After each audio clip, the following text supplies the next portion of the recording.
Welcome to Paranormal M, everyone. Tonight I have some more paranormal stories for you, whether you're listening in the dark or just trying to relax. If you like the stories in this video, please give it a like, and don't forget to subscribe for more. We're starting with a story from someone who had one intense experience after using cannabis, where memories seem to appear around them, followed by a voice they still can't explain. So get comfortable, let the night slow down a little, and I hope you all sleep well tonight.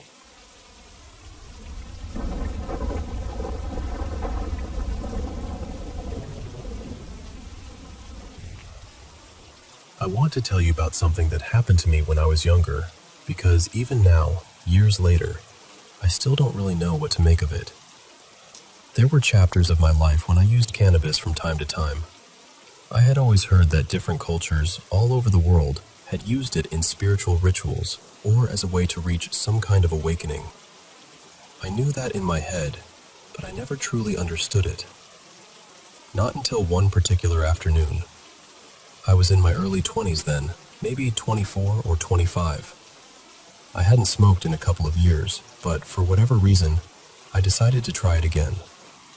Nothing dramatic, nothing reckless, just a small amount.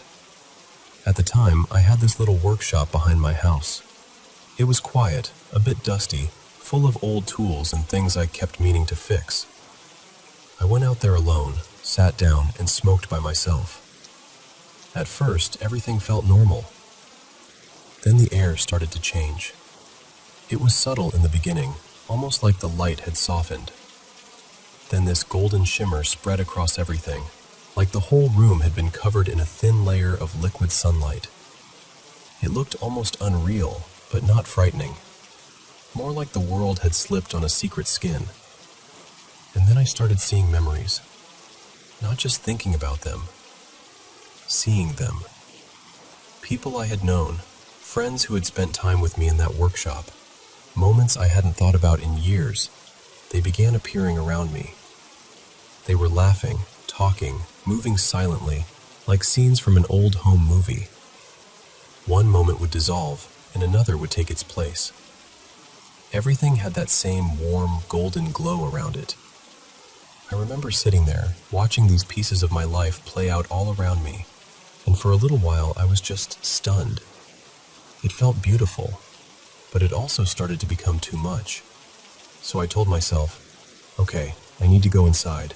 I'll take a shower, calm down, and let this pass. But when I stood up, the people from those memories stood up too. That is the part that still makes my stomach tighten when I think about it. They didn't stay behind like images fading on a wall. They rose with me, turned with me, and followed me as I walked out of the workshop and toward the house. In that moment, they didn't feel like memories anymore. They felt present. A quiet little crowd from my own past, walking beside me. I went straight to the bathroom. I didn't want to look too closely at anything. I just wanted water, light, something ordinary. I stepped into the tub, turned on the shower, and the second the water touched my skin, the whole room vanished. There were no walls, no ceiling, no mirror, no house. Just white light. It was everywhere, bright, endless, and alive, like I had stepped into the heart of a star. I remember looking around, trying to understand where I was, and then I heard a voice. It was enormous, not loud in the usual way, but vast. It filled everything. It didn't sound human exactly, but it didn't feel cruel either. Somehow it felt familiar, serious, ancient, and strangely comforting. And it said, I am the rider of the white horse, and when the hour arrives, you are to be my vessel. The last word echoed, and then it was over. Just like that, I was standing in my shower again. The water was running over me. The bathroom looked completely normal. The light was ordinary. The air was still. There was no golden shimmer, no people, no white void, no voice. Everything had snapped back into place in a single breath. That might be the strangest part of all for me. If this had only been the cannabis affecting my mind, I would have expected it to come on gradually and fade gradually. But it didn't. It ended like someone had switched off a lamp. I had never hallucinated before that day, and I haven't hallucinated since. I know what some people will hear in this: the rider of the white horse, the connection to the book of Revelation. I'm aware of it, but that only makes it more confusing for me, because I have never considered myself religious. I wasn't raised to obsess over biblical prophecy, and I definitely wasn't sitting there thinking about Revelation in a backyard workshop. So I still wonder about it. Why would my mind create something so specific from a belief system I didn't really follow? Was it just a strange chemical storm in my brain? Was it some buried symbol I had absorbed without realizing it? Or was something actually there with me that day? I don't have an answer. I only know what I experienced. And whatever it was, it has never really left me.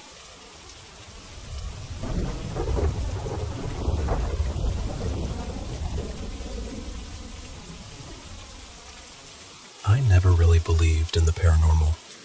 I mean, I've heard stories. I've listened to people talk about things they couldn't explain, but I always thought there had to be some normal reason behind it. A sound outside, a half-asleep mind, bad timing. But now, after what's happened twice, exactly 1 year apart, on the same date, I'm honestly starting to wonder. I moved into this little bungalow about 2 years ago. Nothing about it seemed strange at first. It was quiet, a bit tucked away. The kind of place where you notice every creak and every gust of wind because there isn't much else going on. The first time it happened was April 12th, 2025. I had fallen asleep in my room with the back door open. I know, not the smartest thing, but it was one of those mild nights, and I didn't think much of it. At some point, I suddenly woke up. Not because of a noise, at least not at first.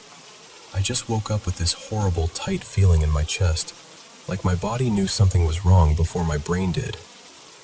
I sat up, trying to get my bearings. Then I heard it. A scream. Not a fox scream. Not a person messing around. This was a proper, blood-freezing scream, and it sounded close enough that every part of me went still. I grabbed something to protect myself and just sat there, listening. Then it happened again. Closer. After that, silence. I waited, barely breathing, and then I heard it a third time. This time, it sounded like it came from my garden. I jumped up, slammed the back door shut, locked it, and just stood there with my heart going mad in my chest. Then the scream came again, but farther away this time. I remember thinking, what on earth was that? And then, as if that wasn't enough, every fire alarm in the house suddenly went off at once. There was no smoke, no fire, nothing burning, nothing that could have set them off. They'd never done anything like that before, and they haven't randomly done it since, except for what happened the next year. I turned them off, checked the whole place, and found nothing. That was it for that night. And honestly, after a while, I pushed it out of my mind. Then April 12th, 2026 happened. This was very recent, and the strange part is, I had completely forgotten about the year before, until after everything happened again. That night, I was in my room, but I wasn't asleep. There had been a few burglaries nearby, so I'd been extra careful. I checked all the doors. I made sure the windows were closed. I locked everything. There was no way anyone should have been able to get inside. For a bit of context, there's a stray cat I feed. I call her Millie. She started staying in the house most nights, but I'm certain she wasn't inside at that point. I would have noticed her. Then, out of nowhere, I heard my front door open. I know what my front door sounds like. I know the lock. I know the little shift of the handle and the way it creaks. So I grabbed something again and went to check. And there, sitting in the front room, was Millie. Just sitting there. The front door was closed, and when I checked it, it was locked. I can't explain that. I know I locked it earlier. I know she wasn't in the house, but somehow she was inside. The worst part was the way she looked.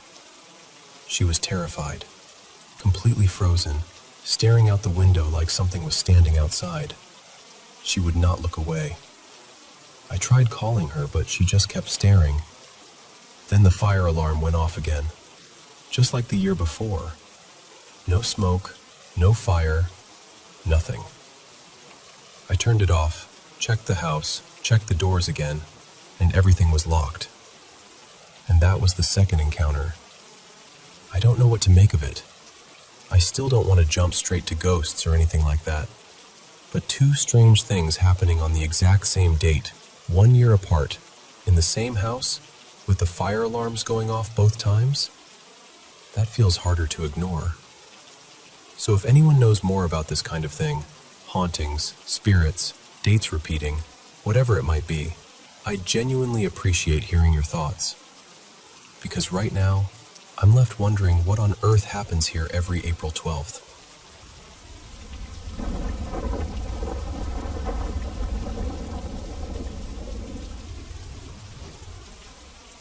I was only 3 years old the first time it happened. It was a bright, moon-washed night in the middle of summer, and I remember seeing my uncle standing near the upstairs balcony, talking to me as if everything was normal. It felt real. Not dreamlike, not blurry. Real. The next morning, I told my mother about it. That was when we found out he had passed away around that same time the night before. I was too little to understand what that meant back then, but somehow, that memory stayed with me. It never faded the way childhood memories usually do. As I got older, something else started happening. I began having a very specific kind of nightmare. The strange thing is, it is not always clear or visual. Sometimes I do not see a face. Sometimes I wake up and the details disappear almost instantly. But the feeling is always there. It feels like death. Not just fear, not just sadness. It is this heavy, bitter, awful feeling, like someone close to me has died, and when I wake up, I feel completely shaken. Even when nothing happens afterward, the fear stays in my body for days, sometimes even weeks. There have been false alarms, I know that. But between the time I was about 11 and my late 20s, there were several times when I had that exact kind of dream, and then, within a few days, I heard that someone had died. When I was a teenager, I had the dream once, and the very next day one of our neighbors passed away. I tried to push it out of my mind after that. I told myself it was nothing, just a coincidence, just a bad dream. Then, when I was 16, it happened again. I had the same kind of dream, and for the next few days, I was tense and alert, waiting for bad news. But nothing happened. So I started to relax. About 2 months later, I had the dream again. I know it was the same one because I wrote it down in my diary at the time. My grandfather died within 2 days. That one broke something in me. Logically, I know I did not cause it. I know that. But emotionally, I felt responsible somehow, like I had been warned and had done nothing. I stopped eating properly. I stopped going out. I barely spoke to anyone. I was just stuck in shock. There were other incidents over the years, but later in life, something happened that disturbed me even more. I have some aunts on one side of the family whom I mostly knew when I was younger. After that, I spent a lot of time away in hostels, and we lived far from them, so contact became limited to the occasional phone call. At some point, I realized I could not even clearly remember all their faces anymore. Then one night, I had that nightmare again. This time, I clearly remembered that it involved a woman dying. I woke up in extreme distress beside my boyfriend, and he could see how shaken I was. I told him, "It feels like someone has died." He held me and tried to comfort me. He said it was probably just a nightmare. 2 days later, we got the news that one of my aunts had died. I completely fell apart. My sleep became disturbed again. My mother was crying. All the guilt came rushing back, that horrible feeling that somehow I had known before it happened. I was so upset that I could not even bring myself to call their family and offer comfort. Then, within a month, I had the same dream again. This time, I remembered the woman's face clearly. It looked exactly like the aunt who had died the month before. So I told myself it must be grief. It had to be anxiety. Maybe my mind was replaying her image because she had already passed. But then another aunt suddenly had a stroke and was hospitalized because of a brain aneurysm. She went into a coma. While I was talking to my mother and trying to comfort her, I found out something I had not fully understood before. This aunt was the twin sister of the aunt who had died the month before from cardiac arrest. That detail made everything feel unreal, like the floor had tilted beneath me. Even recently, I had another nightmare where I was in a hospital and there were too many relatives gathered there. The next morning, I woke up to the news that my boyfriend's father had suffered a heart attack. Thankfully, he is okay now, but the fear came back immediately. What makes this so hard is that I am not someone who naturally reaches for supernatural explanations. I have a science degree. I work in a scientific field. My mind always tries to find patterns, causes, explanations, something rational to hold on to. But with this, I honestly do not know what to do anymore. Sometimes I feel like I am losing my grip. I have never felt comfortable telling people about this because I know how it sounds. Some people would laugh. Some would dismiss it. Some would say I am connecting unrelated events because I am scared. And maybe I am. I really do not know. But this has happened enough times, over enough years, that it has left me deeply frightened. The worst part is, I do not want this. I do not want to know beforehand if someone is going to die. I do not want to know if something bad is coming. I do not want to wake up with that feeling in my chest. I do not want to spend days terrified every time one of these dreams happens. I just want it to stop. So I am asking honestly, has anyone else ever had dreams, visions, or a strong sense of death before finding out that someone really had died? Especially more than once over many years. And if you have, how did you make sense of it?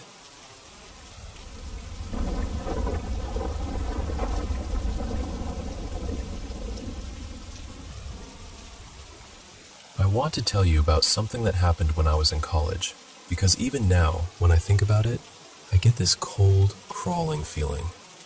My boyfriend at the time, Carter, had a grandfather who died by suicide. Before he passed, he left a note addressed to his children. In it, he said that his wife, Carter's grandmother, was the reason he had done it. He also wrote that his kids could do whatever they wanted with the house, as long as she had nothing to do with it. He made it very clear that he did not want her living there. After that, the grandmother moved out pretty quickly, and eventually Carter's family moved into the house. Carter and I were both students then, so during summer and winter breaks, we would stay there with his parents. For a long time, nothing strange happened. The house felt normal. Heavy, maybe, because of what had happened there, but not haunted or anything like that. Then one summer, Carter's grandmother had to stay at the house for a couple of weeks. That was when everything changed. Every morning she would come downstairs exhausted and say she hadn't slept because someone had been standing in her doorway. Other nights, she said the lights kept turning on by themselves and staying on until she got up to turn them off. I'm ashamed to admit this now, but at first, I didn't really believe her. Carter and I thought maybe she was being dramatic, or maybe guilt was messing with her head. We even laughed about it a little, in that uncomfortable way people do when they don't know what else to say. And then one night, it happened to me. Carter and I were sleeping in a little guest cabin behind the house, maybe 30 feet away. It didn't have a bathroom, so if we needed to go, we had to walk back into the main house. Sometime around 1:30 in the morning, I woke up and went inside to use the bathroom. The moment I stepped in, I froze. Every light downstairs was on. Not one lamp, not a hallway light. All of them. The kitchen, the living room, the entryway, the little side room near the stairs. Everything was glowing like somebody had flipped the whole house awake. The only person sleeping downstairs was Carter's grandmother, and as far as I knew, she was asleep. I tried to tell myself there had to be a normal explanation. Maybe Carter had gone in earlier and left them on by accident. So while I was in the bathroom, I texted him, "Did you leave all the lights on downstairs?" Then I came out, and every single light was off. I can't properly describe what that felt like. It was as if the house had blinked. 1 second, it was lit from end to end, and the next, it was pitch black and waiting. I hadn't heard footsteps. I hadn't heard switches clicking. I hadn't heard a door, a floorboard, anything. And in that house, you would hear someone moving around at night. You absolutely would. I ran. I don't think I have ever moved that fast in my life. I flew out of that house and back to the cabin, shaking so badly I could barely get the words out. I asked Carter 2 things. First, "Did you leave all the lights on downstairs?" He said no. Then I asked, "Did you go in and turn them off?" He said no again. That was the moment my stomach just dropped. The next morning, I asked his grandmother if she had turned the lights on around 1:30. She said no. I asked if she had turned them off. Again, no. Carter's mom and stepdad said they had been asleep the entire time. After that, I couldn't laugh at the grandmother's stories anymore. While she stayed there, things kept happening, mostly at night. She said she saw a man standing in her doorway more than once. She said lights would turn on and stay on until she got out of bed to shut them off herself. And honestly, I believe her now. Carter's mom and I eventually started calling them his grandfather's little jokes, even though there was nothing funny about standing in that dark hallway after all the lights had gone out. His grandmother didn't even stay the full amount of time. She left early because she couldn't handle it anymore. I'm not saying I know for sure what happened. Part of me would still love a logical explanation, especially for how all those lights could turn on and then turn off again when they were in different rooms throughout the house. But whenever I start doubting whether anything exists after death, I think about that house. I think about Carter's grandfather. I think about those lights. And I remember exactly how it felt to run through the dark, knowing I had just walked into something I was never supposed to understand.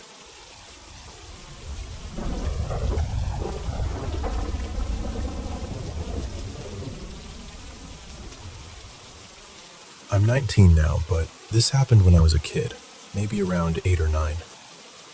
Back then, I had a really short temper.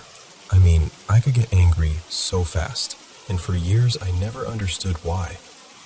Looking back now, part of me honestly wonders if it had something to do with the room I slept in, because after I moved out of that room, I rarely felt that kind of rage again. One day, I got into a really bad argument with my parents. I don't even remember what it was about anymore, but I remember running into my room, throwing myself onto my bed, and just sobbing. I was angry and hurt and overwhelmed, and I remember saying something like, "I wish I wasn't here right now." Then this strange thought came into my head.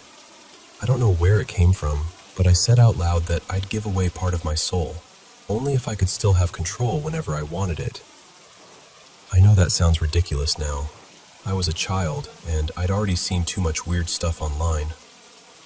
But the moment I said it, everything inside me went quiet. The anger disappeared. The crying stopped. It was like someone had turned the volume down on the whole room. I just lay there staring at the ceiling, feeling this strange, heavy calm. Then something made me look toward my closet. The door was open, and inside I saw two deep red eyes staring right at me. The second I saw them, my vision started going dark around the edges, slowly closing in from the sides. My whole body filled with this awful feeling, like dread had stepped into the room and was standing over me. My heart was pounding so loudly that I could hear it in my ears, but I couldn't move. Then, out of nowhere, this crushing tiredness hit me. I hadn't been tired before, not at all. But suddenly, it felt like my body was shutting down. I lay back, and it was like I was slipping away. I don't remember everything clearly after that, but I do remember fighting for whatever little control I still felt I had. I started saying the Our Father prayer as fast as I could. And as soon as I began reciting it, I felt something lift. Not all at once, slowly, like a weight was being pulled off my chest. So I kept saying it, over and over again, until that dark, heavy feeling faded, and I finally fell asleep. When I woke up, the room felt different. Not exactly bad, just strange, unreal. Like waking up from a long nap in the middle of the day, when the light feels wrong and everything around you seems a little disconnected. Not long after that, my older brother Mason moved out of his room, and I took it almost immediately. My old room stayed empty for a while until my grandmother moved in. As far as I know, she never experienced anything in there, but she's very religious in her own way. She keeps crosses around the room, has a picture of Jesus, and always has a Virgin Mary candle on her desk. So maybe that made a difference. I don't know. I've never experienced anything like that again, but I do still feel like I'm sensitive to certain things. And I do believe there's something in our house. It isn't like what I saw that night, though. This one is more like a shadow figure. Everyone in the house has seen it at some point, but none of us really talk about it much. Things get knocked over sometimes, or we hear little noises when nobody's there, but it doesn't bother us or the animals, so we just leave it alone. I also remember something else now. When I was younger and had friends sleep over in that room, more than one of them told me they saw something standing in the corner. At the time, I thought they were just trying to scare me, so I ignored it. But that was before the night with the red eyes. So now when I think back on it, I'm not so sure they were joking.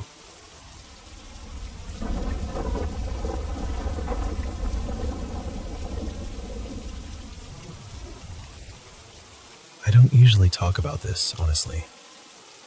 I try not to go back there in my mind. I'm a little superstitious, and I do believe in spiritual things, even though I don't really go to church. But every time I tell this story, my body reacts before I can stop it. I get goosebumps. My throat tightens. My eyes start watering. Even now, just thinking about it, I feel that old fear creeping up again. This happened when I was about 10 years old. I'm 32 now, and it still stays with me. My family had just bought a new house in North Las Vegas. It was in a new neighborhood, so new that there were barely any houses around us yet. There was a gas station down the road. My school was maybe 10 minutes away, and everything else was just open desert and dirt. At first, the house looked perfect. Big, clean, bright. The kind of place where a family should feel safe. But from the very beginning, something felt wrong. My parents had also just bought a brand new silver sedan from the dealership. I remember the first day we went to check the house. We walked through it, made sure everything looked fine, and when it was time to leave, the car would not start. A new car, fresh from the lot. My dad took it back to the dealership, and of course, they couldn't find anything wrong with it. At the time, nobody thought much of it. But looking back, I feel like that was the first warning. Once we moved in, things started slowly. I would feel watched. Not in the way where you think someone might be standing nearby. This was heavier than that. It felt hateful. Like something was behind me, staring with anger. And I know people say ghost, but that never felt right to me. It didn't feel like a ghost. It felt darker. One day, we came home from the store and every window in the house was open. Every single one. Nothing was missing. Nothing looked broken. Just all the windows wide open, like someone had walked through and done it on purpose. My mom changed in that house too. She was always gentle and loving, but while we lived there, she became quiet and distant. She would lock herself in her bedroom for hours. She just wasn't herself. My parents worked late a lot, so sometimes I was home alone, or I would stay with a neighbor friend until they came back. One evening, I was by myself in the back living room, the one connected to the kitchen and near the backyard. I was watching TV, trying to relax. Then I heard the upstairs toilet flush. I froze. I knew nobody else was home. I grabbed a blanket and hid underneath it on the couch. Then I heard the bathroom cabinet shut. It had one of those doors that slammed loudly if you let it go, and that sound came from upstairs clear as anything. I stayed under the blanket until I guess I fell asleep. The next thing I remember is my parents waking me up. And the strange thing is, we still had happy moments there. We had pool parties. Friends came over. The neighborhood kids would play outside. From the outside, it probably looked like a wonderful childhood house. But deep down, I hated being there. The fear got worse after my grandfather passed away. After his funeral, my dad brought home the cross that had been resting on his coffin. He wanted it as a keepsake, something to remember him by. But after that, the house felt even heavier. One day, my dad tried to bless the house with holy water. We had a cat named Brandy. She was my best friend. I loved her so much. While my dad was sprinkling holy water near the front door, Brandy suddenly turned toward the wall and started hissing. There was nothing there. She just stood there, staring at the wall, hissing for minutes. I looked at my dad, and the hair on his arms was standing straight up. Mine was too. Then there was the thing I saw in the window. I was outside playing with my friends near sunset. We lived at the end of a cul-de-sac, and above the garage was my parents' bedroom. It had one window facing the street. I looked up at that window and saw a black figure standing there. It had white hair. I looked away, then looked back almost immediately, and it was gone. But the curtains were moving lightly, like a small breeze had passed through them. Nobody was supposed to be in that room. I told my grandmother about it later. She was very religious, and she told me that sometimes evil shows itself that way. I don't know what to think about that now. Sometimes I wonder if something was wrong with the land itself. Maybe something happened there before the houses were built. I don't know. The last thing I'll mention is when I got sick. I was a skinny but healthy kid, and suddenly I became extremely ill. I looked pale and weak, almost like I was wasting away. My parents took me to doctors, but they couldn't figure out what was wrong. When I came home, Brandy would not leave my side. She followed me everywhere, even to the bathroom. She stayed close like she was protecting me. Eventually, I got better, but my family didn't. My parents became unhappy with each other. The house felt like it had drained all the warmth out of us. We sold it, and after that, my parents went their separate ways. Years later, I talked to my mom about it. She told me she felt the same darkness in that house. She said she would never go back either. Even after we moved, I had nightmares about being there again. I would dream I was trapped inside that house, walking through those rooms, feeling that same awful presence behind me. And even now, all these years later, when I talk about it, my eyes still water. My body still remembers.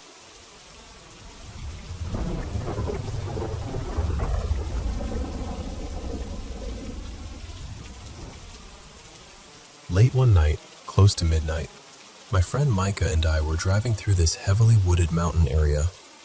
We weren't going anywhere specific.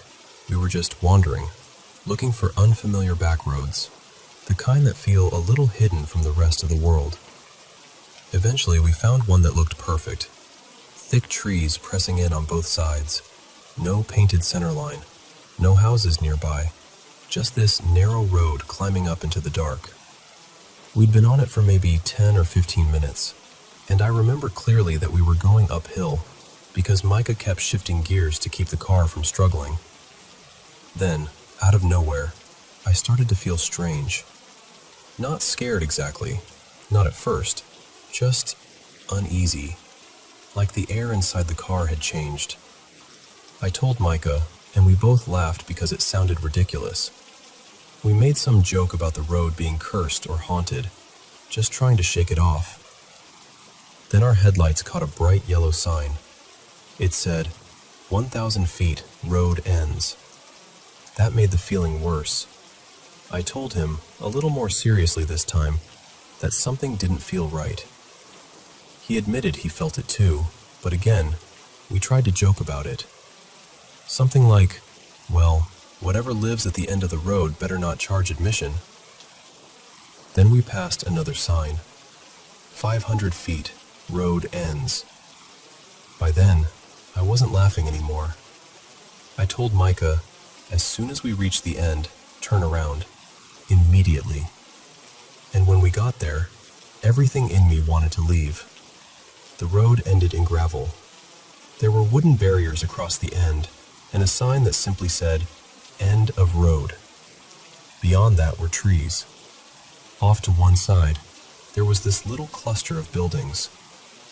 Micah turned the car around, and because I was in the passenger seat, I ended up facing the trees while the headlights swept across them.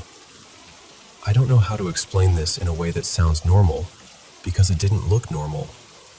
The ground beyond the road was completely flat, not gently sloped, not bumpy, not natural mountain terrain, just flat. There was no brush, no grass, no fallen branches around the trunks. Nothing. The trees themselves were thin, pale, and all spaced apart at the exact same distance, like someone had measured them with a ruler. When the headlights moved through them, it looked wrong. That's the only word I have. Wrong. My stomach dropped. My whole body felt heavy, like my bones had filled with wet cement. I told Micah to go. I didn't care how, I just wanted out. At the same time, he had seen the buildings on the other side. Later, he told me they gave him the same sick feeling. He said they looked like they weren't supposed to be there. There was one larger, red wooden building in front, and two smaller ones behind it, almost like a little compound. There were no parking signs everywhere, way more than made sense. He said when the headlights hit the buildings, they looked just as wrong as the trees did to me. He didn't need convincing. He sped up the turn, and we drove out of there fast. After a while, once we had both calmed down, we decided not to go home yet. I know that sounds foolish, but we told ourselves we'd just gotten creeped out by a weird, dead-end road in the mountains. So we went a different direction, put on music, and tried to reset the mood. Eventually, we ended up on another road neither of us recognized. This one was sloping downward. After a few minutes, that feeling came back. I told Micah, I feel like we're on that same road again. He immediately said that wasn't possible. And honestly, he had reasons. This road was going downhill, not uphill. There were warning signs for curves and a 20 miles per hour speed limit. We passed a small parking area with a blue pickup truck in it, and none of that had been on the first road. So I tried to believe him. Then we went around a bend, and the headlights hit another yellow sign. 1,000 feet, road ends. We both panicked. This time, Micah didn't keep going. He turned around before we even got close to the next sign, though we could already see the 500 feet sign shining farther down the road. But as we drove back, we realized we were still going downhill. That made no sense. We had already been driving downhill before we turned around. We should have been going back up. Then we started recognizing things from the first road. A single orange streetlight. A particular house with a number Micah remembered because he'd pointed it out earlier. But the curve warning signs were gone. The blue truck was gone. The road had changed again, or we had, or something had folded over itself in a way roads are not supposed to do. We stopped talking much after that. We just drove home. Neither of us is especially superstitious. We're not the kind of people who jump to ghosts or portals or anything like that. But we both felt the same awful wrongness on that road before we'd even really discussed it. We both saw different parts of it and had the same reaction. I still don't know what happened that night. Maybe there's some ordinary explanation. Maybe there isn't. All I know is that road felt like it didn't want us there, and the second time we saw that sign, it felt like it had found us again.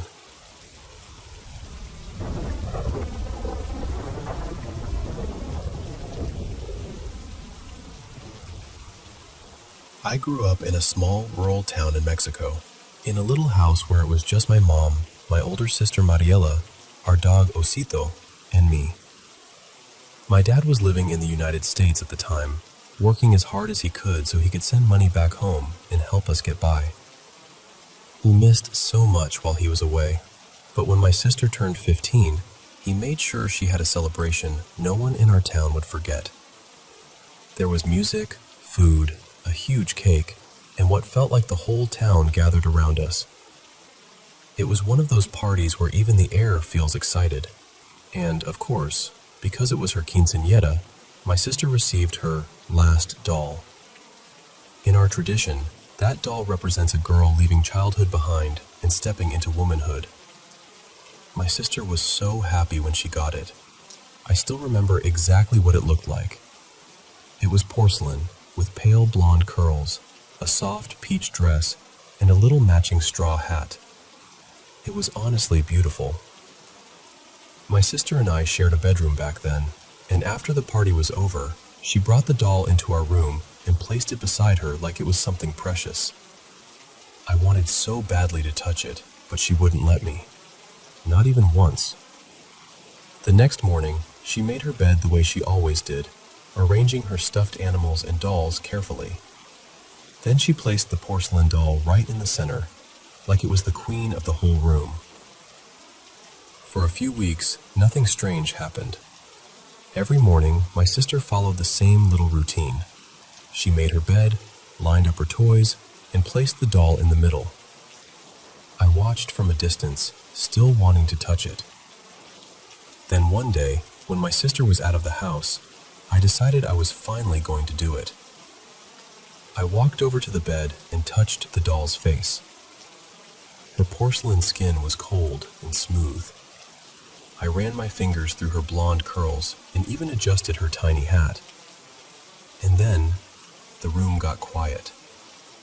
Not normal quiet, heavy quiet. I remember staring into her eyes, and I don't really know why. There was something empty about them, something that made my stomach tighten. I suddenly felt like I had done something I wasn't supposed to do.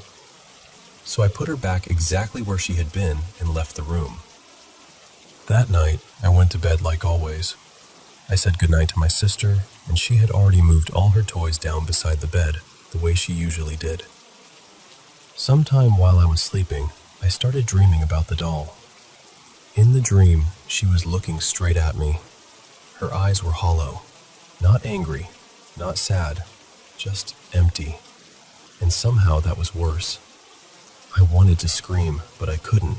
I wanted to run, but my body wouldn't move. I kept trying to wake myself up, trying so hard, but I couldn't.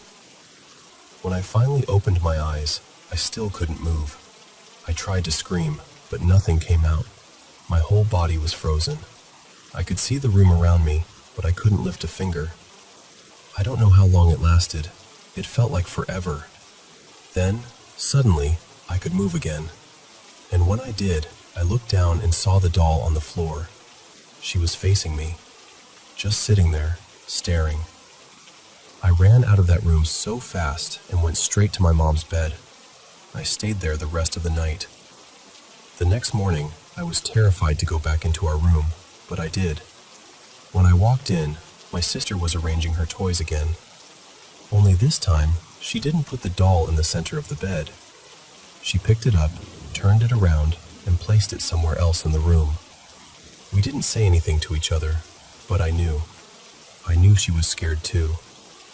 For months after that, I hated being alone in that bedroom. The doll would show up in different spots around the room, and my sister always thought I was the one moving it.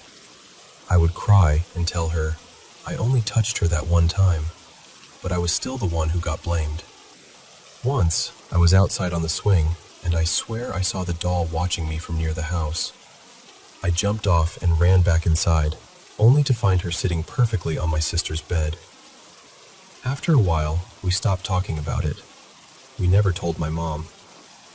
Years passed, and somehow we just learned to live with it. I refused to touch the doll again. I tried not to even look at her. Eventually, my family moved to the United States, and we left that doll behind in the old house. When my sister and I became adults, we finally talked about it. She told me she had dreamed about the doll too. She remembered the same thing I did, those empty eyes. She also admitted that the doll would end up in places where she knew she hadn't put it. At first, she really did think it was me, but now, looking back, she says she always knew something else was moving that doll. When we visit that old house now and stay in that room, we don't touch her. We turn her around and we leave her where she is, because that room feels like it belongs to her now. That is her space.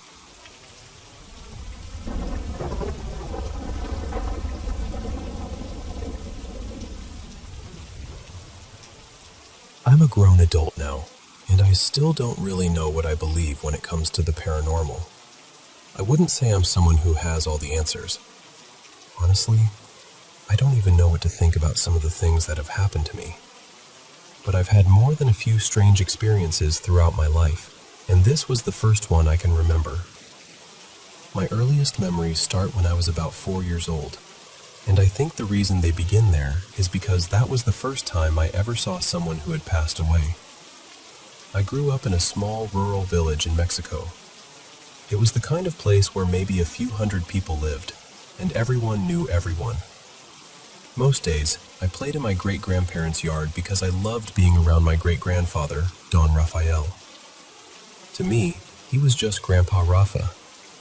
He would spread an old blanket under this big shade tree, and I would sit with him there for hours. Sometimes we talked. Sometimes he just watched me play. I remember feeling safe with him. One day, my mother took my hand and walked me to my great-grandparents' house. We went into a bedroom, and there were candles everywhere. The room was quiet, but full of people whispering and watching. My great-grandfather was lying on the bed. I sat beside him and looked at him. I remember not being scared. I didn't understand what was happening. I didn't understand why everyone was so serious, or why they were looking at me the way they were. After that, life seemed to keep going, at least for me. I still went outside to the tree. I still talked to Grandpa Rafa there. One afternoon, I came running into the kitchen, so excited I could barely hold still. My mom was washing dishes, and I opened my hands in front of her. I told her, "Look, Grandpa gave me candy." There was candy in my palms, a lot of it. Bright little wrapped pieces, the kind children treasure like tiny jewels. My mother took one from my hand and smiled, but later she told me that smile was only for me. Inside, she felt something turn cold. The next day, I was heading outside again, and she asked me where I was going. I told her, "Grandpa is waiting for me under the tree." At first, my mother thought maybe he had come to say goodbye. She knew how close we were. She thought maybe, somehow, he was giving me comfort, or maybe I was giving him peace. But it didn't stop. For weeks, I kept going to that tree. I would lie there in the shade and talk as if someone was sitting right beside me. My mom tried to explain that he had died, but I would point and say, "No, he's there, look." That's when she started to worry. She said she began speaking out loud to him, telling him that if it was really him, he needed to move on and let me be. But nothing changed. Then she started to wonder if maybe it wasn't him at all. Eventually, she called a priest. He came to the house, blessed me, blessed the tree, and blessed the rooms. I don't know if that's what made it stop, but soon after, I stopped talking about Grandpa Rafa, and I wasn't allowed to go near that tree anymore. Years passed. When I was about 12, I went to the local market to buy sweets. As I got close, I saw an old man standing in line, leaning on a cane. He looked straight at me. I smiled at him. Then someone called my name, and I turned to see who it was. It was one of my friends. When I looked back, the old man was gone. Later that same day, I went to my great-grandmother's house, and there, in the corner, I saw the cane.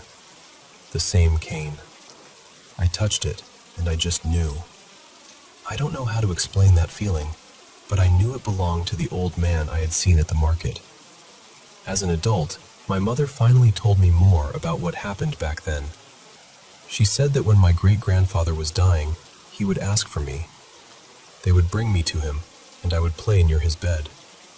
She said that whenever I was there, he seemed to come back a little, like seeing me helped him hold on. After he passed, she thought I was only grieving in my own childlike way.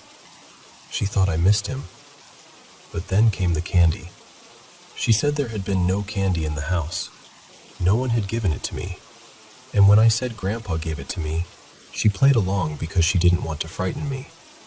But from that day on, she was afraid. She told me, "I started to feel like it wasn't your grandfather anymore. I was scared something else was using his face." Then she said something I've never forgotten. "I was worried it would take your soul." She said she tried talking to it. She tried yelling at it. She even cursed at it. But nothing changed until the priest came. So what was it? Was it really my great-grandfather, staying just long enough to say goodbye? Was it something darker, pretending to be him? Or was it simply the way a little child tried to understand death before she even knew what death meant? I don't have an answer, but every time I think about him, I remember that old man at the market, leaning on his cane, looking right at me. And I remember smiling at him, like some quiet part of me already knew who he was.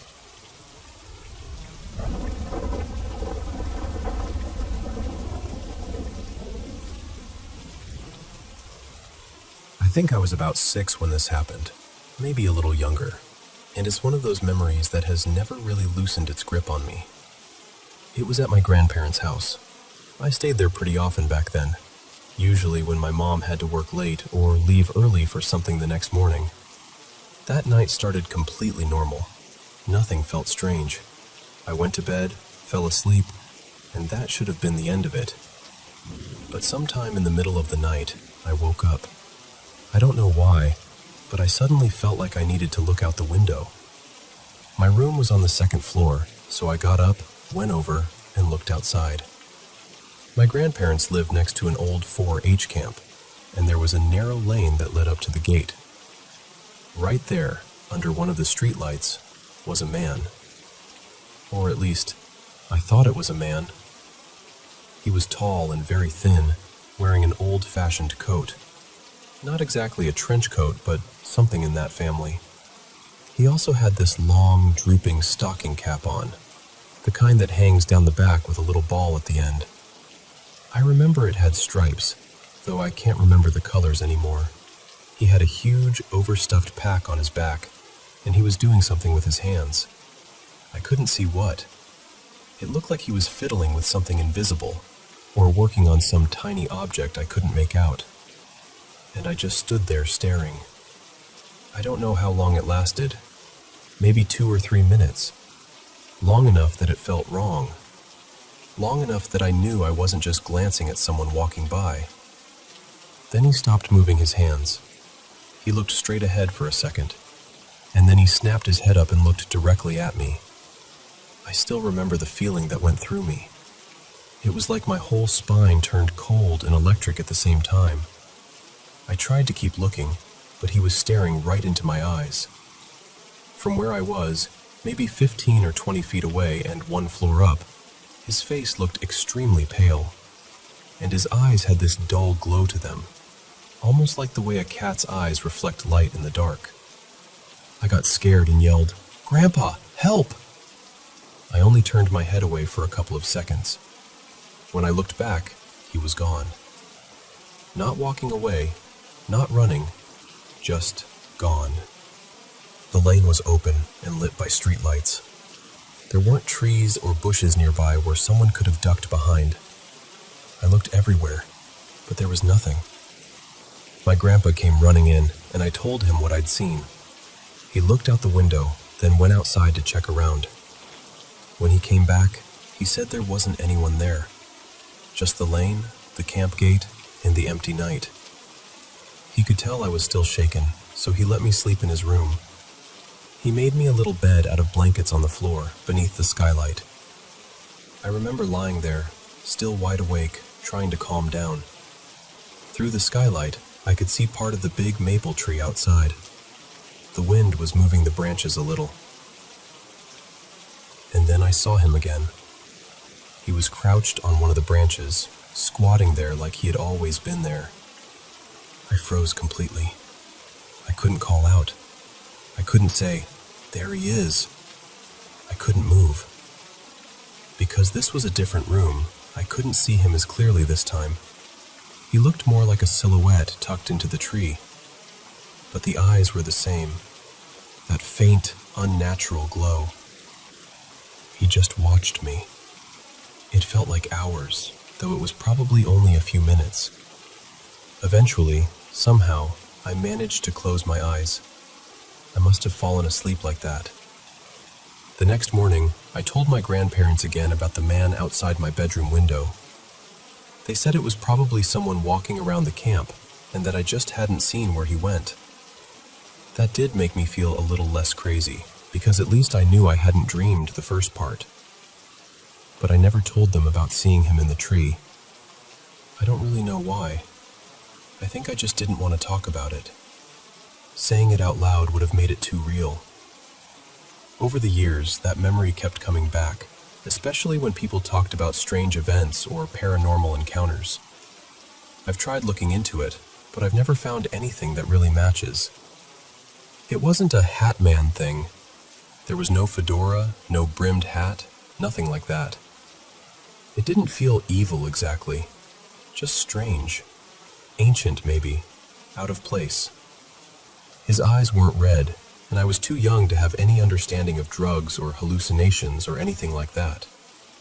Later, when I was around 11, I learned the camp had once been used as a prisoner of war camp for German soldiers during World War II. From what I've read, there doesn't seem to be any record of anything violent happening there. Supposedly, the men worked on farms nearby and were released after the war. So I don't know if that history has anything to do with what I saw. As an adult, I've asked my grandpa if he remembers that night. He always says yes. He remembers me being terrified.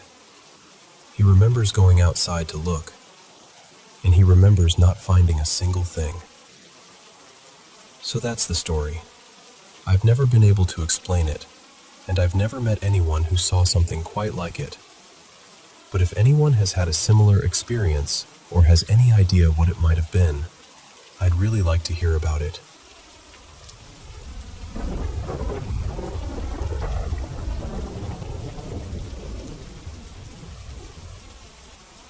I went on a choir tour through Spain and southern France back in 2007. We began in Madrid and eventually made our way toward Toulouse and the Occitanie region. But the experience I still think about most happened in Lourdes, France. Even before we got there, while we were still in Spain, I kept having these strange moments of déjà vu. Not just little flickers either.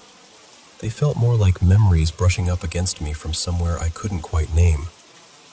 One of the oddest moments was at the Cathedral of Burgos, As our guide walked us through, I found myself talking with her about the church as if I already knew it. The layout, the details, the feeling of the place, it all felt strangely familiar. At the end of the tour, she looked at me and said, "You know a lot." The next day, a few people from our group who hadn't paid for the tour wanted to see it, so I took them back and basically gave them the same tour myself. I knew where to stop, what to point out, even the order she had done it in.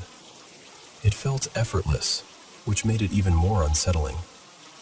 But the clearest paranormal experience of the trip happened later, in Lourdes.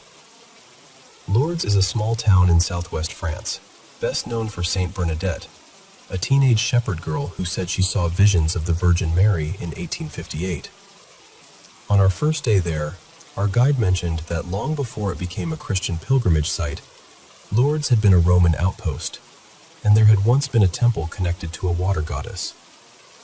That detail stayed with me, because Lourdes is full of water imagery. Everywhere you turn, there's water. Holy water, bottles shaped like Mary, streams of pilgrims moving through the town, the baths where people go hoping for healing. It's as if the whole place is flowing. And people really do come there for healing. You see groups of sick pilgrims everywhere, many in wheelchairs, some on stretchers. The most important place is the grotto, where Bernadette had her visions, with the church built above it. I'm not Catholic, but the story of the place had drawn me in. I wanted to go down to the grotto and just feel it for myself. When I arrived, I couldn't go in right away because it was the scheduled time for people on stretchers. In front of the grotto, there was an open space, then several rows of benches, then more space behind them, all enclosed by fencing. Most of the center benches were full, so I found a place at the very back, near the fence, and sat down to wait.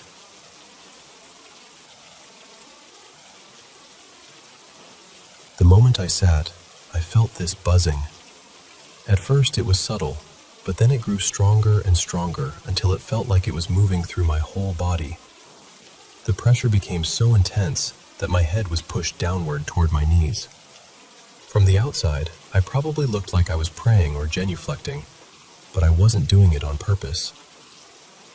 And through that vibration, I heard a voice. It said, "You will see where Bernadette first saw the lady."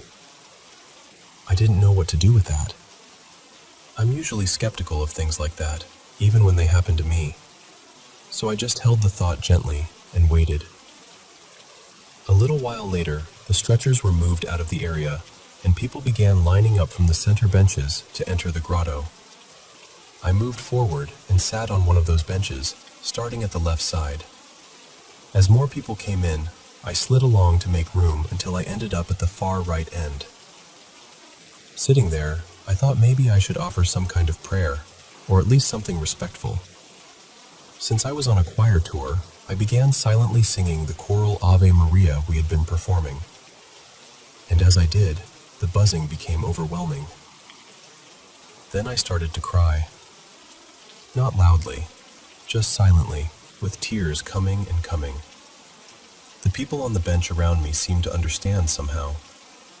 No one spoke to me. No one touched me. They simply sat there and gave me space in this incredibly tender, wordless way. When the crying finally passed, I knew I didn't need to go into the grotto. Whatever I had come there for, I had already received it. So I reached down to pick up my backpack. And that's when I saw it. There was a bronze plaque set into the ground right beneath where I had been sitting. It said that this was the spot where Saint Bernadette first saw the Virgin Mary on February 11th, 1858.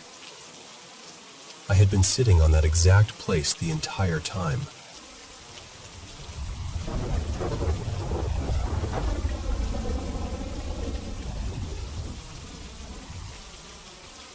I've basically lived in the same house my whole life. My parents built it when I was little, and it's just this normal suburban house in the ACT in Australia. Nothing dramatic, nothing old and crumbling. It was built on cleared farm paddocks, so you wouldn't really expect it to have any kind of history clinging to it. But even so, over the years, strange things have come and gone there. My grandmother, Grace, was always spiritually sensitive. She had seen ghosts before, and she believed in helping them move on. My mom, Michelle, is sensitive too, but she doesn't like admitting it. She'll acknowledge just enough to say, "Yes, something is there," and then she'll shut the door on the whole idea. Me, I've never actually seen anything clearly, which is funny because there were times I wanted to, especially in places that were supposed to be haunted, but I've always been able to sense things and hear things really clearly. The worst experience happened when I was about 10. I was in my bedroom at night. My bed was pushed up against the wall on one side, and I was lying facing the wall because that was my rule. I didn't want to roll over and see something standing there if something happened to be there. I wasn't asleep. I wasn't even close to drifting off. Then suddenly, I felt this huge dark presence behind me. It wasn't like getting chills. It wasn't that prickly feeling people talk about. It was heavier than that. It felt physical, almost warm in this smoky, suffocating way, and the whole room seemed to go silent around it. Like all the ordinary nighttime sounds had been swallowed. I knew, instantly, that whatever it was bad. I didn't feel it staring at me exactly, but I knew it was focused on me, and I knew it hated me. Not in a vague way, it felt personal. After a few seconds, I managed to call out for my mom. It came out weak because I was terrified, but I yelled as loudly as I could. The second I did, the force of it faded a little. Not gone, just less intense. It was like the main weight of it pulled back, but this thick residue stayed in the air around my voice and around my bed. I could still feel it there, and I had this awful awareness that it knew I knew it was there. My mom didn't get up right away. She was a couple of rooms away, and I could hear her calling back to me, not really understanding how scared I was. And somehow, that thing seemed almost amused. It didn't move at first. It just stayed there while I kept calling for her, refusing to turn around, refusing to look. Then slowly, it began to drift away. Not walk, not vanish. It sort of slid out of the room, like smoke pulling itself through a crack. By the time my mom actually got to me, it was gone. There was nothing left for anyone else to sense. No chill, no weird atmosphere. Just me, absolutely shaken. That was the scariest thing that ever happened to me in that house. But it wasn't the only thing. There were others I used to call the roommates. Growing up, I always had the sense that there were maybe 3 or 4 different presences around the house. One of them hated me being in the lounge room at night. That room always felt wrong after dark. Once, when I was about 11, I had a friend sleep over. He was lying on the couch bed in the lounge room, watching TV, and he saw a hand reflected in the screen. It looked like it was reaching over the back of the couch. Nobody else was in the room with him. Then there were 2 others that felt more spread out through the house.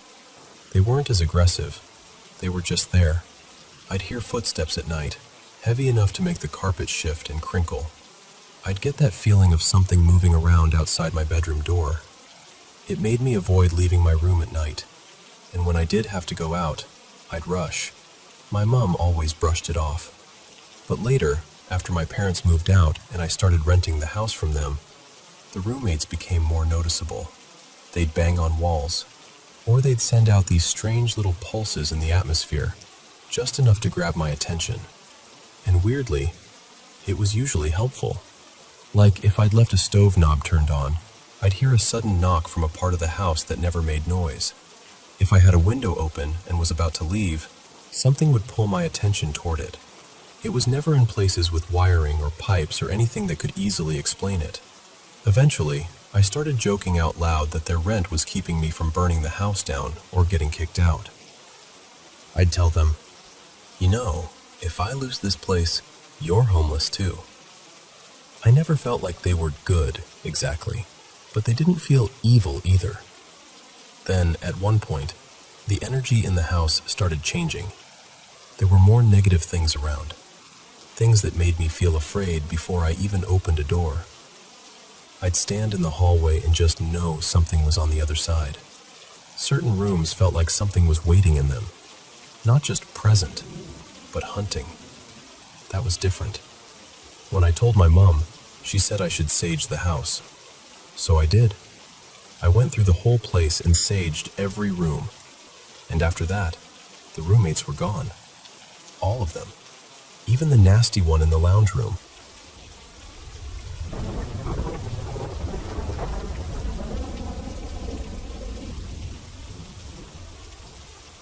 I spent a lot of my 20s being the person people called when they thought something in their house needed to be cleared out. I know how that sounds. Believe me, I do. I've always had one foot planted pretty firmly in skepticism. Most of the time, a haunted house is just an old house with bad pipes, loose floorboards, and a draft that knows how to make an entrance. But I'd been involved with occult work and folk magic for most of my life, and word had gotten around that I didn't scare easily. Also, I didn't charge anyone, so I got invited into a lot of places where people were frightened, and I did my best to help. Most of it was ordinary. Some of it wasn't. I do believe there are things just outside the edge of what we can see. I don't think we catch glimpses of them often, but I think it happens. There was this spiritualist camp a few hours from where I lived, and I used to go there when I needed a little break from regular life. It had an old hotel that was advertised, very cheerfully, as haunted. But honestly, it never felt frightening to me. It felt small and warm and strange in a charming way, with this huge wraparound porch where you could sit with a book and hear every creak of the building breathing around you. The whole camp was tiny. The hotel, a few little shops, some cottages, and not much else. If you wanted food after a certain hour, your best bet was a vending machine with a heroic amount of dust on it. I'd gone enough times that I knew people there. That particular weekend, I was staying at the hotel with my mom. The building was old enough that the rooms were a little uneven. Same price for all of them, but every other room had a larger bathroom. The smaller bathrooms were so small you practically had to negotiate with the sink to turn around. So my mom and I booked 2 of the larger rooms. I think they were even numbered, with one room between us. When we arrived, I noticed my room looked emptier than usual. The hotel seemed to be changing furniture or doing some kind of slow-motion remodeling. There was a bed, a little table, maybe a chair, but not much else. At the time, I didn't think much of it. That first day was exactly what you'd expect from a weekend at a spiritualist camp. I caught up with friends, bought a little bag of crystals I absolutely did not need, wandered through the shops, and read on the porch until the light went soft. That night, my friend Mara came by my room.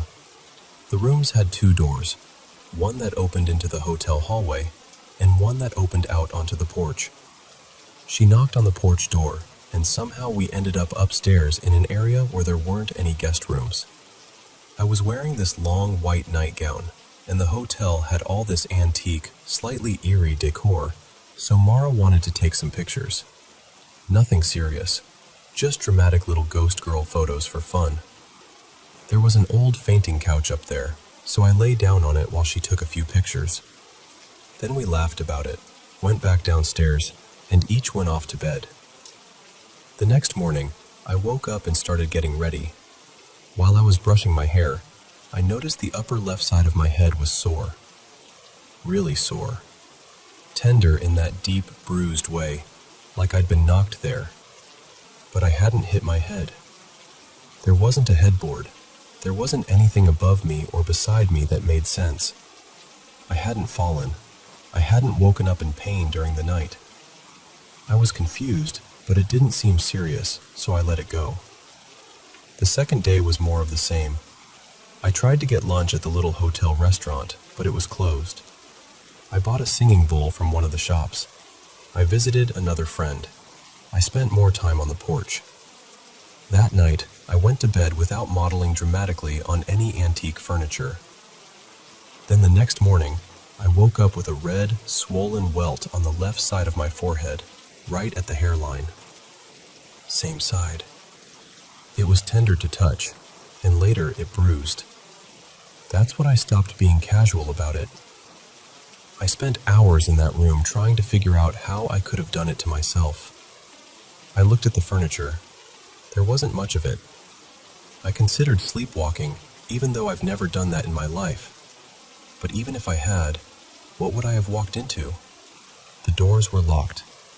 Nothing in the room was high enough or positioned in a way that made sense.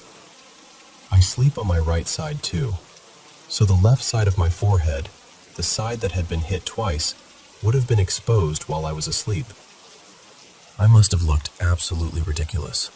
This woman in her 20s pacing around an almost empty hotel room, trying to reenact a head injury with no weapon, no furniture, and no suspect except the air itself.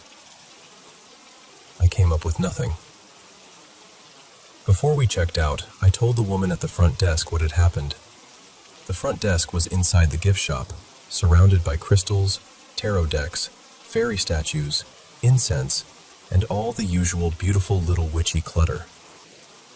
She just looked at me and said, "The hotel isn't haunted." And honestly, I still don't know whether that was the official answer she was supposed to give, or if she genuinely believed it, or if she'd said it 1,000 times and wanted no part of whatever I was describing. It was one of the strangest exchanges I've ever had. My mom and I were only booked for the weekend, so we checked out that morning. I stayed at that hotel again after that visit, and it never happened again. No bruises, no sore spots, nothing. Just those 2 mornings. I even mentioned it to my therapist later, expecting her to be the reasonable voice in the room. She listened quietly and then said, "Do you think it followed you home?" Which was not, I will tell you, the comforting clinical response I had been hoping for.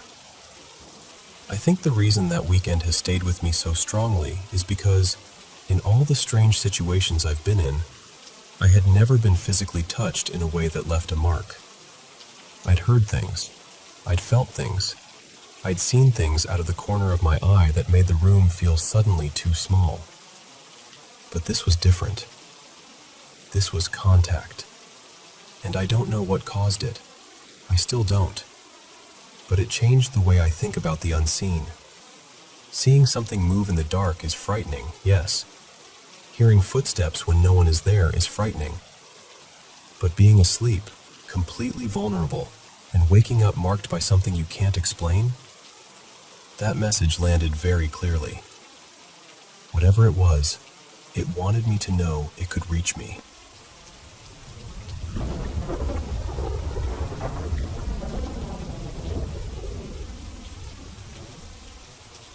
I'm 28 now, and I was born in Italy. My family was pretty ordinary on the surface. I had one sister, Elena, who was a few years older than me, and for the most part, life looked normal from the outside.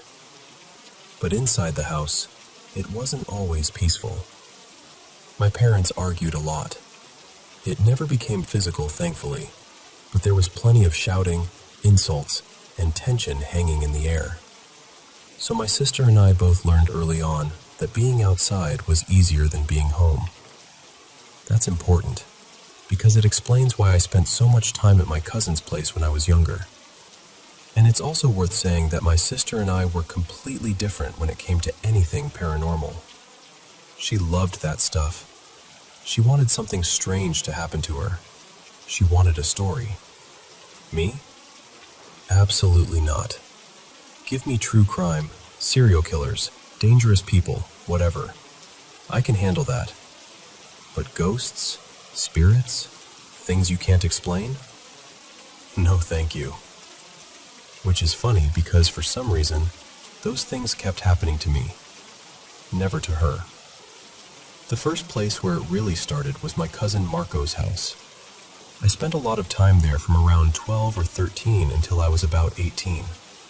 Sometimes I stayed for days, sometimes weeks. Anything to avoid being home during the worst of the arguments. His house wasn't really just a house. It was more like a villa. There was a huge lake in the middle of the property, with land all around it. If you walked slowly around the lake without exploring, just following the path, it could take about an hour. The place was old, too. Historically, it had once been near an ancient Roman port before the landscape changed. The sea wasn't far away at all. The house itself had 2 floors, and when we were younger, my cousins and I always slept in the same room. It didn't matter if we had to bring in extra beds or squeeze together. The house was big, isolated, and surrounded by darkness at night. None of us wanted to sleep alone. At first, nothing happened. Then, when I was 13, I had my first experience. That night, there were 4 of us sleeping in the room. Me, my younger cousin Luca, my older cousin Marco, and my aunt. It was a completely normal night. Nothing strange before bed. No weird feelings. No bad atmosphere. We just went to sleep. Then, in the middle of the night, I woke up. No sound, no reason. I just opened my eyes and sat up. And in front of me, there was something. I call it something because I still don't really know how to describe it. It didn't have a clear face or a solid shape. The closest I can get is this.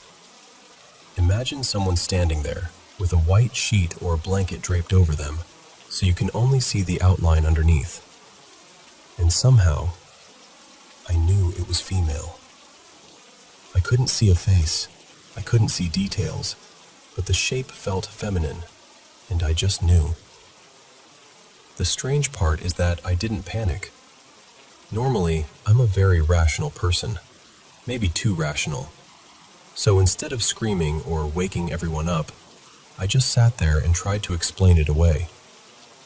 My first thought was, maybe it's just a blanket on the chair. But then I looked down and realized my blanket was on me. It was winter. I was using it. Then I thought, maybe it's the dog. They had a few dogs, and one of them was a French bulldog with a white patch on its back. Maybe he was curled up on the chair, and my tired brain was turning him into something else. So I looked around. The dog was asleep on the bed beside me, stretched across my cousin's legs. I looked back. The thing was still there. It hadn't moved at all. I stared at it. It stared back, or at least it felt that way.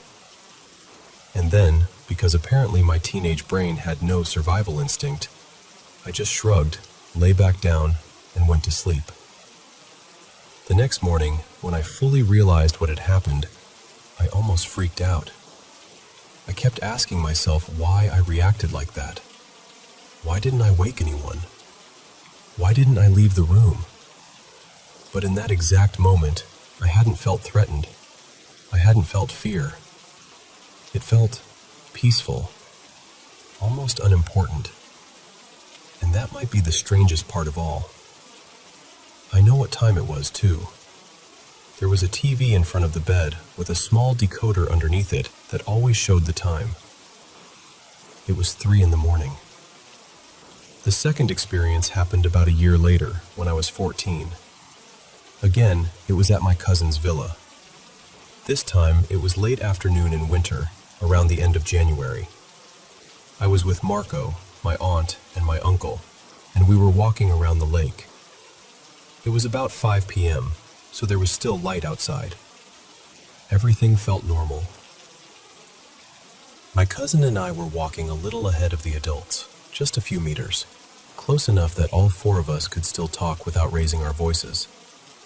Eventually, we reached an old stone bridge. You had to cross it to continue around the lake because water passed underneath it. We started walking across, slowly, casually. Then Marco and I heard a voice. A woman's voice. It wasn't loud. It wasn't angry. It was soft, almost like a whisper carried by the wind. But it kept repeating, and it was calling our names. both of our names. The sound seemed to move from left to right in front of us, like someone was walking away while whispering, and the voice was getting farther and farther away. It lasted maybe 10 seconds.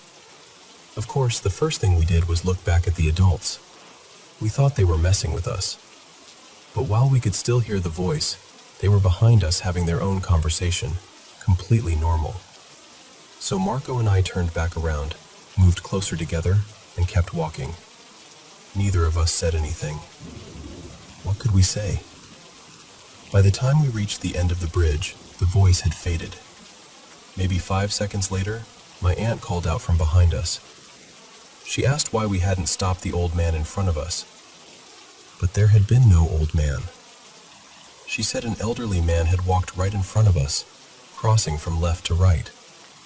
She described him as wearing strange clothes, old-fashioned, like from another time. The moment she said that, Marco and I ran off the bridge to see if we could find him. There was nobody. No footsteps, no movement, nothing. And that area made it almost impossible for someone to disappear normally. At the end of the bridge, there was grass and the path continuing forward. On the right side, you drop straight toward the lake. On the left, there was a little land, but then a stone wall surrounded the property. It was about 8 or 9 meters tall, covered in bushes and branches. Anyone trying to climb or push through it would have made a lot of noise. We told the adults about the woman's voice. They hadn't heard it. They told us about the old man. We hadn't seen him. And after that, we just finished the walk and never really talked about it again. The third experience was absolutely our fault, because we were teenagers, and teenagers are experts at opening doors they shouldn't even knock on. It was Halloween night. I was 16. Same property, same cousin, same general area. At the time, we had gotten really into Dungeons and Dragons and tabletop role-playing games. So, naturally, we decided Halloween would be the perfect night to do something scary. There was an old Merle building on the property that we called the Towers. In medieval times, it had apparently been a small structure with 2 towers, one on each side. By then, it was being renovated. Since it was inside my cousin's property, we figured it was fine to go in, as long as we didn't break anything. We brought a Vampire the Masquerade book, some candles and flashlights, and a few things to set the mood. The plan was to play inside the old building. There were 4 of us: me, Marco, Luca, and a friend of ours named Davide. We left around 9 p.m. By the time we reached the building on foot, it was close to 11. The ground floor was unfinished. Concrete, dust, gravel everywhere. No doors or windows yet, just openings covered by those green construction nets workers use to block the view. Below the ground floor, there was a basement, about the same size as the main level. We didn't go down there. It was pitch black, flooded up to the ankles, and looked awful. We knew it was just where workers had been handling the old foundations, but still, no thank you. One tower was still standing on the right side. The left one had already been demolished. At some point, we split up. Marco and Luca went up the tower stairs. Davide and I stayed on the ground floor waiting for them. That's when things started going wrong. First, we heard something fall from the tower above. We assumed it was my cousins trying to scare us, so we laughed it off. We expected that. Then we saw something outside the building. A dark figure ran past one of the openings. The green nets were torn in places, and our flashlights were pointed in that direction, so we could see enough of the outside. It wasn't detailed. It had no face, no clear shape, just a short, human-like shadow moving fast across the opening. Davide and I got nervous, but we still tried to act brave. Then something else fell from the tower. We shouted up at my cousins to stop, telling them it wasn't funny anymore. And right after that, the most impossible thing happened. Dust started lifting from the ground around us. Then footprints began appearing in the dust. Not old footprints, new ones. right in front of us. They moved in a circle around where we were standing, like someone invisible was running around us. But there was nobody there. Nobody. We could see the footprints forming one after another. We could see the dust moving. That was enough. Davide and I ran out of the building, terrified, and waited outside for my cousins. They came down a few minutes later, laughing. We swore at them and told them we knew they had been throwing things down from the tower. They admitted they had thrown a brick. But when we mentioned the second thing falling, and the shadow, and the footprints, they looked genuinely confused. They kept saying they hadn't thrown anything else. They hadn't seen anything. And when they came back down, nothing was different except for the brick they had dropped. After that, we left immediately and decided watching a movie at home was a much better Halloween plan. The rest of the night was quiet. There were other smaller things over the years, too. Not full stories exactly, but strange moments. I had dreams that later came true. Once, I dreamed about my aunt having a baby almost a year before it happened. I knew the baby's name, the sex, and even the day the child would be born. I was right.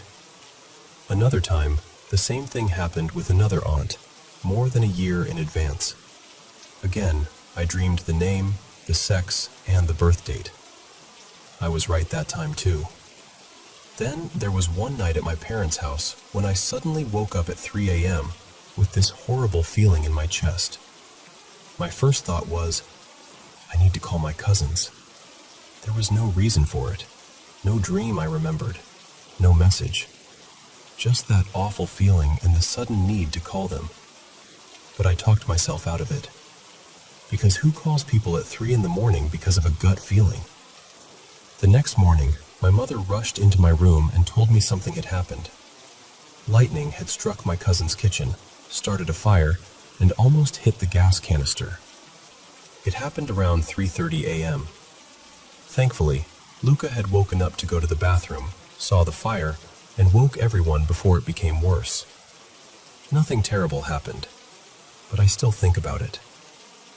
And I've promised myself that if I ever get a feeling like that again, I'm calling. For a while, I used to meditate and do certain spiritual practices. I don't know if that had anything to do with the dreams or the experiences, but after I stopped, everything became much quieter. Maybe it's connected. Maybe it isn't. But honestly, I'm not in a hurry to find out.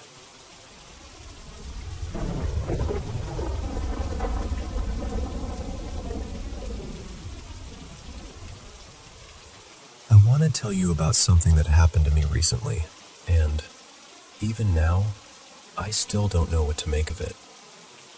I'm a disabled woman from South Asia, and for a while now, my living situation has been pretty unstable. My income comes and goes, so I've had to move between shelters, women's hostels, and PG accommodations. If you're not familiar with that, a PG is basically a paying guest setup, where you rent a room or even just a bed in someone's home. Usually, the family lives there too, and sometimes meals are included. It's a very common arrangement where I'm from. At the moment, I'm staying with a family of 6 in a 2-floor house. There's the couple, their children, and the wife's elderly mother. My room is upstairs, and I use a cane to get around, so I don't move quickly or easily. That day, the grandmother and the landlord's wife had gone to the hospital for a medical appointment. The landlord had taken the children out, so by the afternoon, I was completely alone in the house. Now, I usually don't mind being by myself. I actually enjoy quiet most of the time. But that afternoon, the silence felt wrong. The house is normally full of voices, movement, doors opening and closing, the TV, somebody calling for somebody else. With all of that gone, the place felt unnaturally still. I remember feeling like something was off, like I wasn't really alone, even though I knew I was supposed to be. I tried to ignore it. I sat down and did the usual things, checked emails, looked through job listings, tried to stay focused on ordinary tasks. And then I heard it. Someone called out, Mole. That's a Malayalam word older people use affectionately, like saying, dear girl, or daughter. And the voice sounded exactly like the grandmother's. So of course, my first thought was that maybe she and the wife had come back earlier than expected. It wasn't common for her to come upstairs because her knees were very bad, but it wasn't impossible either. The children's room was on the same floor as mine, so I thought maybe she had come up looking for them and didn't realize they were out. I got up slowly, leaning on my cane, and opened my door. There was no one there. The hallway was empty, completely quiet. And I just stood there, confused, because there was no way she could have called me and then gone back downstairs that fast. She struggled with movement as much as I did, maybe more.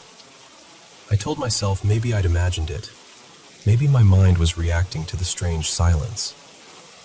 Then I heard it again. This time it came from the side, near the utility area next to my room. I answered back as best I could. I have a speech impairment, so calling out loudly isn't easy for me, but I tried. By then I was getting nervous. My mind immediately went to the worst possibility. Maybe the grandmother had fallen somewhere near the terrace.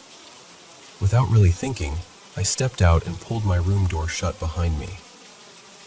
I still think about that moment. I don't know why, but closing that door felt important somehow. The utility area has the washing machine and some storage, and beyond it, there's an open terrace. During the day, that door is usually left open for air and sunlight. So I walked that way, squinting because the afternoon light was so harsh.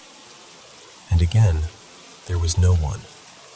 No grandmother, no movement, nothing. Then suddenly I heard a huge crashing sound from downstairs. She replied that they were still at the hospital and wouldn't be back until evening. She also reminded me that the house had been locked when they left. That message made my stomach drop, because if they weren't home, then who had called me? And what had made that crashing sound downstairs? At that point, I decided I was not opening my door again for anything. I did a small protection visualization, just something that helps me feel grounded, and stayed where I was. But a little later, I heard the voice again. Same word, same tone, same grandmother's voice. I can't really explain the feeling that came over me. It was like cold fear going straight through my body. And that's when a thought came into my mind that I really didn't want to entertain. What if it was a mimic? I've had other experiences in my life that made me feel sensitive to paranormal things, so once that idea entered my head, I couldn't shake it. It felt like something was trying to draw me out of my room, and the feeling of being watched only got stronger. So I stayed put. I locked the door, played music to drown out every little sound, and kept checking the latch every so often just to reassure myself it was still secure. I got almost no work done after that. I was too shaken. When the family finally came back that evening, I can't tell you how relieved I felt.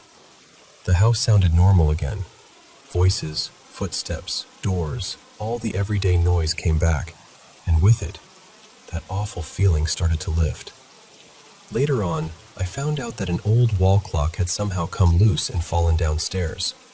So that explains the crashing sound at least. But the voice? I still have no explanation for that. Maybe it was all just a coincidence. Maybe the strange silence got into my head. Maybe I imagined hearing her call me. But I remember it so clearly, and not just once. I heard that voice 3 separate times, and I still find it unsettling that the clock fell while I was near the terrace, right after I'd been drawn out there. So I honestly don't know. Was it stress? Was it my imagination? Or was something trying to lure me outside? I still think about it, and I still don't know what to believe.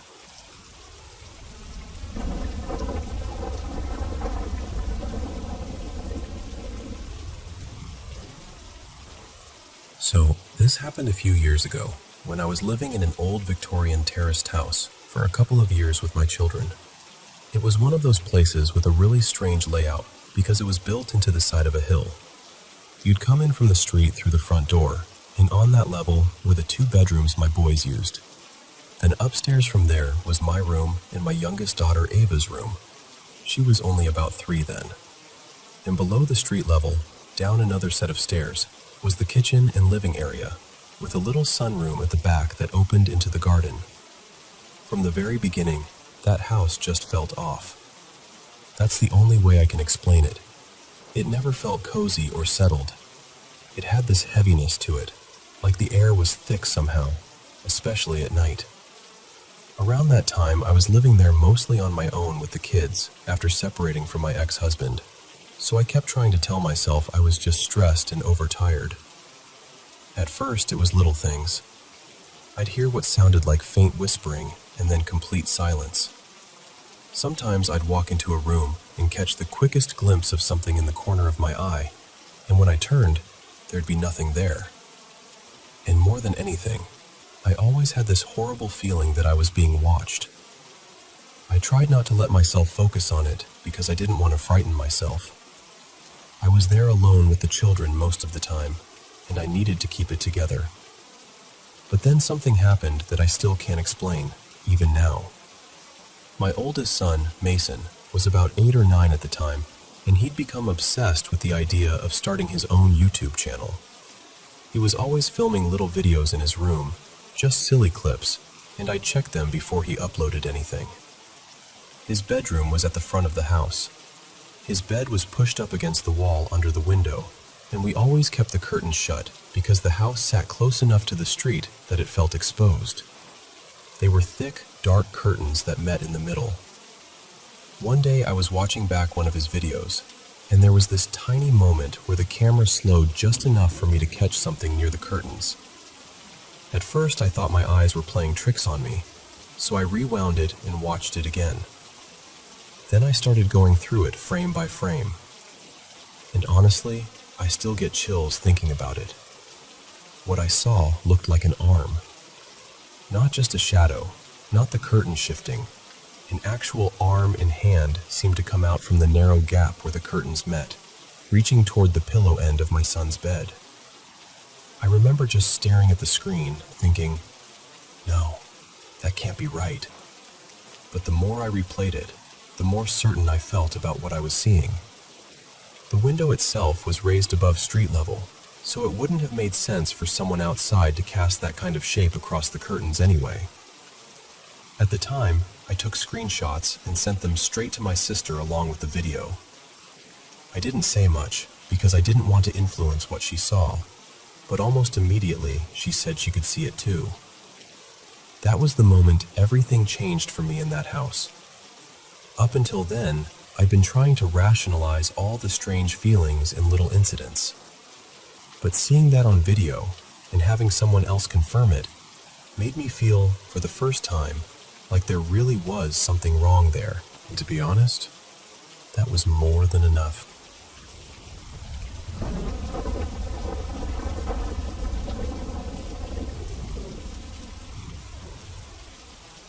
I need to tell you about something that happened around 12 years ago when I was finishing high school.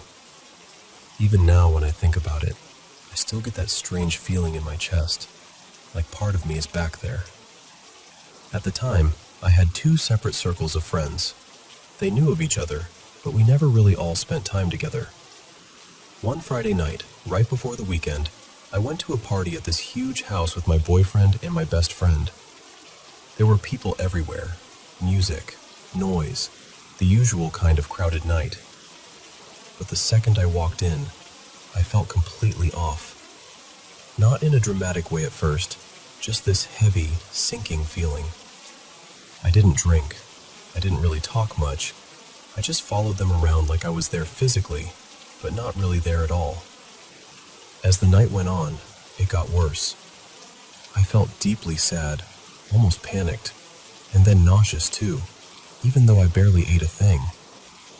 By around 1 in the morning, I kept begging them to leave because I couldn't take it anymore. Eventually we did, and the 3 of us ended up crashing in the same bed at my friend's place. They fell asleep, but I didn't sleep for a second. Every time I closed my eyes, I saw these violent, horrifying flashes. Blood, broken bodies, people suffering. It wasn't just that I was seeing them. It felt like I was somehow creating them, like I was responsible for those images, and that made me feel sick with guilt. I remember lying there in the dark, crying as quietly as I could so I wouldn't wake anyone up. Early the next morning, I left without really explaining much. I just wanted to go home and see my mom. I had this desperate need for her to hold me and tell me everything was okay. When I got there, that's exactly what I did. I tried to explain what had happened, and she told me it was probably stress, exhaustion, maybe anxiety catching up with me. After I ate a little and stopped feeling sick to my stomach, I tried to rest, but the images came back. Later that day, I called the friend I'd been with the night before and asked if she wanted to go out for a bit. I thought maybe getting out of the house would help. We met up, walked around some shops, just trying to have a normal afternoon. I didn't tell her what had really happened. I was too ashamed, and honestly, I didn't even know how to put it into words. Then something happened that made everything feel even stranger. We were about to cross the street when a scooter rode past us. The guy driving it had square glasses and brown, slightly wavy hair peeking out from under his helmet. He turned his head and smiled at us as he went by. My friend nudged me and joked that he was obviously checking me out. I laughed awkwardly and said, with total certainty, "No way, that's Soraya's brother." She laughed and told me that was impossible. He lived in Paris, she said. He was always working. There was no reason he'd be there. And that's when the fear really hit me. You need to understand, at that time, I was supposed to do an internship at the graphic design studio run by my friend Soraya's older brother. I knew what he looked like, and I was suddenly absolutely sure I had just seen him. I stopped walking and told my friend I needed to go home. She looked confused, but she could tell something was wrong, so she let me go. The second I got home, I went straight to my mother, crying and shaking. I told her everything this time. The party, the sickness, the images, the scooter, all of it. My mom has always been very open-minded, especially about things people can't easily explain. She told me that my grandmother had been sensitive to things like that too. Then she asked me to sit down on her bed, close my eyes, and try to clear my mind, so I did. After a little while, she asked me, "What do you see?" I said, "Nothing." Then she said, "Think of a letter." And immediately one came to me. It felt absurd because the moment I saw it in my mind, I already knew exactly who it connected to. She told me to say it out loud, so I half laughed and said, "It's the letter S." She asked what that meant to me, and I said, "It's strange because it makes me think of Soraya, and earlier I thought I saw her brother on that scooter." My mother's face changed right away. She told me to call Soraya. I didn't want to. I told her that would be way too weird. We weren't close enough for me to suddenly call her out of nowhere, and I didn't even have her number anymore. But my mother insisted. She told me to get it from a mutual friend. So eventually I did. I called. She answered almost immediately, and the second I heard her voice, something dropped inside me. I asked very awkwardly, "Are you okay?" She sounded stunned, almost irritated, and said, "Why are you calling me?" And then, without any lead-up at all, she said, "No, I'm not okay. Milo killed himself." Milo was her brother. I just broke. I started crying right there on the phone and apologizing over and over, even though I barely knew what I was apologizing for. She started crying too, and then she asked me why I had called her at that exact moment, because he had died the night before. The night I had been awake, vomiting, seeing those unbearable flashes. I told her everything.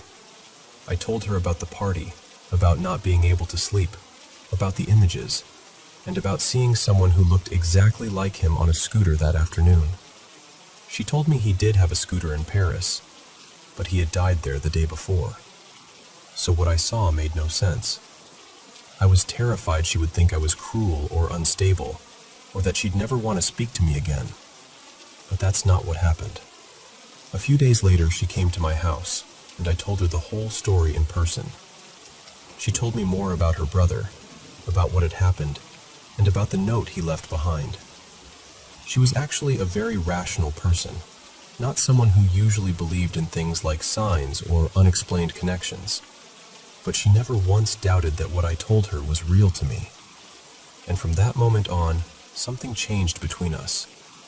We formed this incredibly deep bond, built out of grief, mystery, and a shared sense that something had happened that neither of us could fully explain. Even now, all these years later, that story still stays with us. And honestly, I think it always will.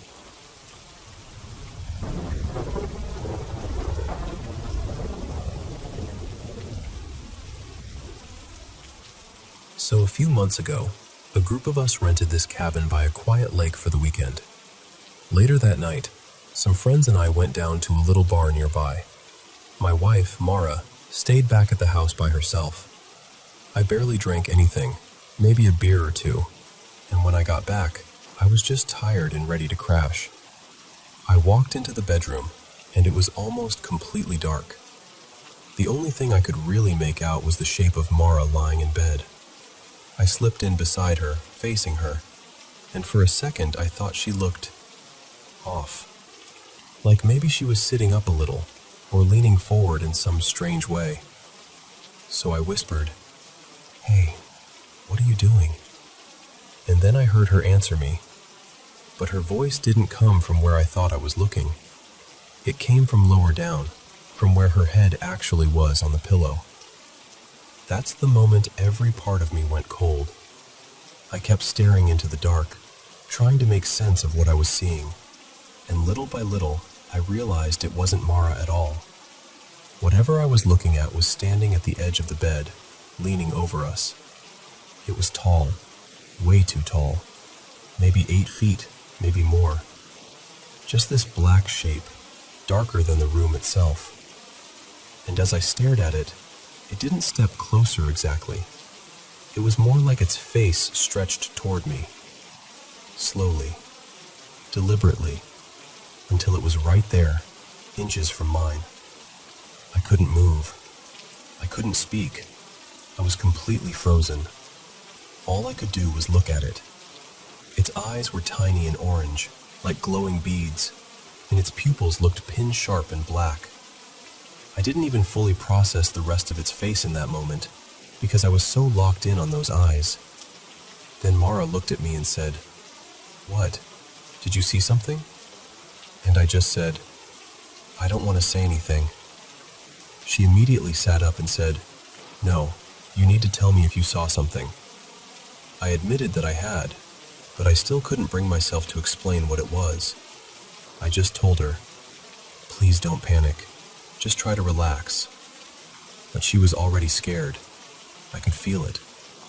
So we both got up and hurried out into the main room, where everyone else was still hanging out. The second we got out there, Mara said, "Okay, I need to tell y'all something. While you were gone, I kept feeling like someone was outside the bedroom door." She started describing how she could see a little strip of light under the door, and every so often, it looked like there were feet standing on the other side. Just standing there, not moving. She said it happened more than once, like someone had been lingering outside the room for hours. Then she said she'd drift off, wake up again, and sometimes the shadow would be gone. But one time, she said, she saw something else. She said it looked like a figure crawling low across the floor toward the bed on all fours. And then she described its face.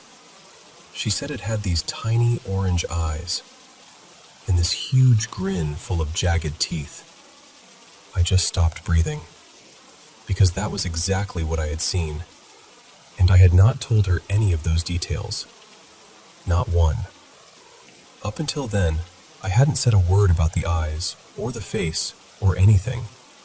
So hearing her describe the same thing in front of everybody just shook me in a way I can't really explain. Some of our friends kind of laughed nervously, like maybe she was messing with them, or maybe we were just freaked out from being in an unfamiliar place. But I wasn't laughing. I couldn't. I was just sitting there, staring into space, trying to process the fact that whatever I saw, she had seen too. And then, before I could even tell her that, we all heard something slam onto the floor in that bedroom.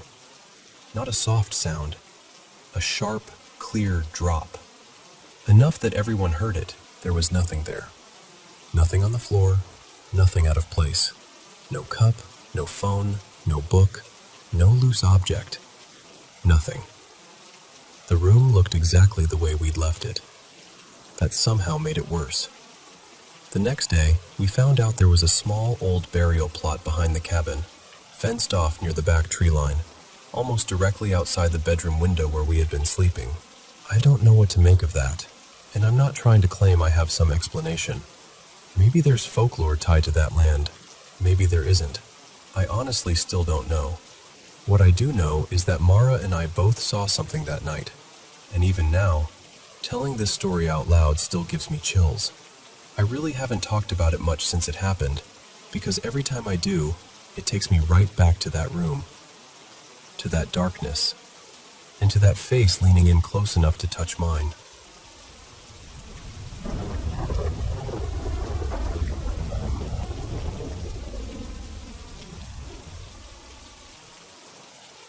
I want to share something that happened to me when I was around 13, during one of the darkest times in my life.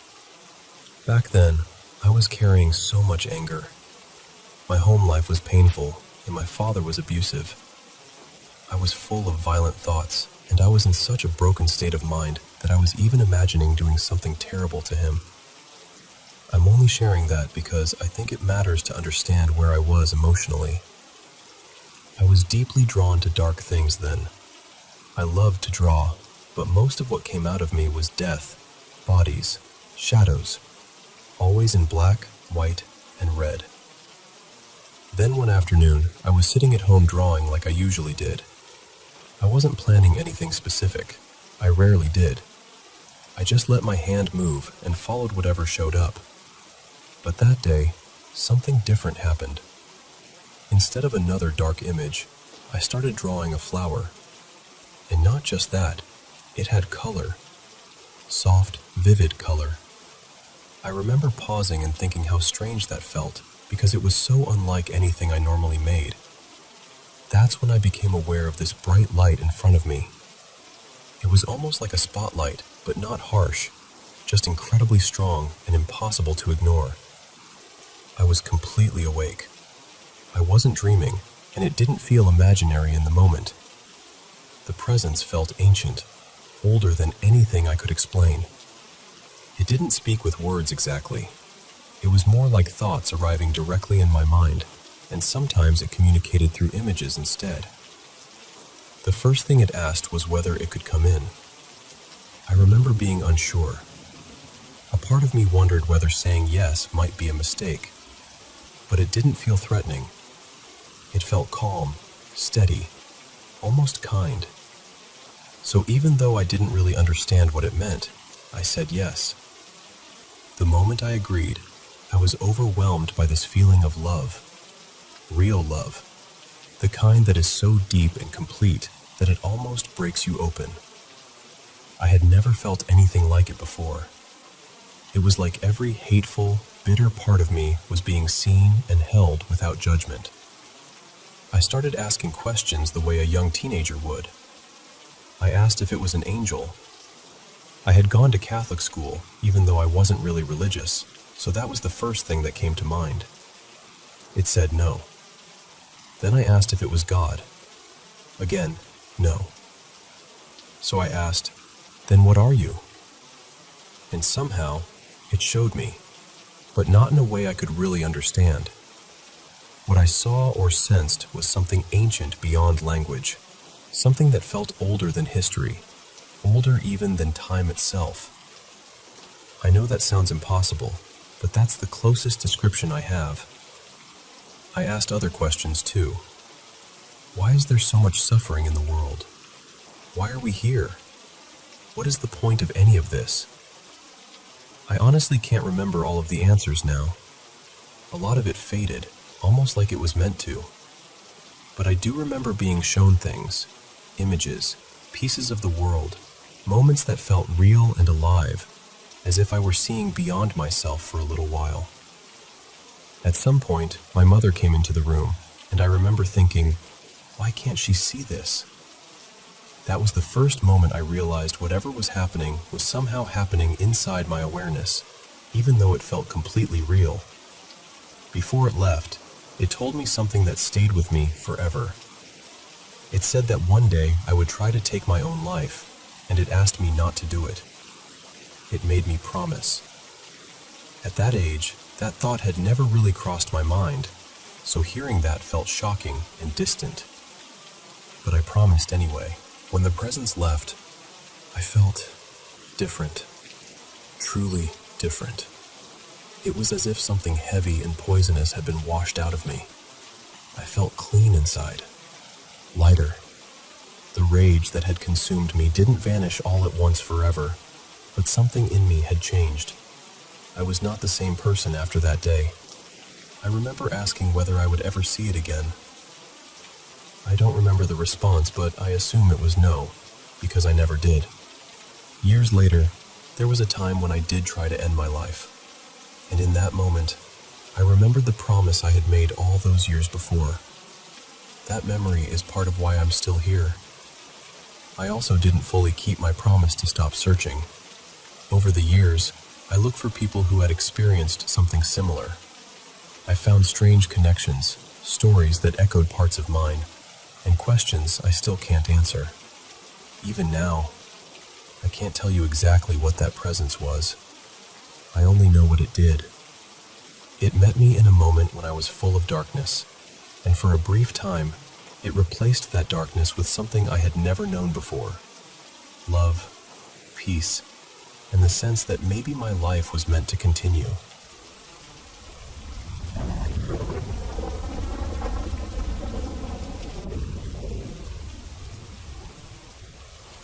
You know, what happened to my mother is still really hard for me to put into just one word.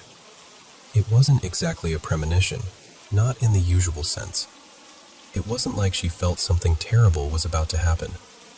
It was more like she somehow stepped into the weight of something terrible that had already happened, years before she was ever there. This took place a long time ago, and I'm not sharing it because I expect answers. Honestly, I just want to tell it the way it was told to me, because it stayed with me. My mother, Marina, was born in Greece and lived there until she was 18. When she was around 15, she took a trip with her father, her uncle, and aunt, and 2 cousins to my grandfather's village in the Peloponnese, in southern Greece. They were traveling from Larissa, where my mother had grown up, so it was a long journey. At one point, the family stopped in a mountain village to rest before continuing on. While everyone else settled in for a while, my grandfather invited my mother to come take a short walk with him. She went happily. She had been enjoying the trip, enjoying the company, and there was nothing wrong with her mood at all. She wasn't upset, anxious, or troubled in any way. But during that walk, my grandfather led her toward a hill at the edge of the village. And as they got closer, everything changed. She told me that out of nowhere, this awful feeling came over her. Not just fear, but something deeper. A crushing sadness, panic, dread. She said it felt like her heart was being squeezed. The closer they came to that hill, the worse it got, until she finally told my grandfather she couldn't bear it. He immediately turned around and brought her back down to a nearby tavern where the rest of the family was waiting. Even the owner noticed something was wrong with her. Once she had a moment to sit down, she tried to explain what she had felt near that hill. How sudden it was, how overwhelming, how completely out of place it seemed. When she finished, my grandfather and the tavern owner looked at her very seriously and told her what had happened there. The village was Kalavrita. During the German occupation of Greece in World War II, the town suffered one of the worst atrocities in the country. After German soldiers were killed in the area, the occupying forces retaliated against the people of Kalavrita. They looted homes, seized animals and supplies, and gathered the civilians. Then they took the male population, from teenage boys to elderly men, up to that hill and executed them. Hundreds were killed there in a single massacre, and only a handful survived. What has always stayed with me is this. When my mother stood near that hill, there was no memorial there yet. No sign, no marker, nothing to tell her what had happened. She didn't know the history, and my grandfather hadn't had the chance to explain it before that feeling hit her. So whatever she felt it without being told. And that's the part I keep coming back to. It unsettles me, of course it does, but it also fascinates me. Because somehow, for one brief moment, it was as if my mother brushed up against the memory of that place before anyone ever spoke it aloud.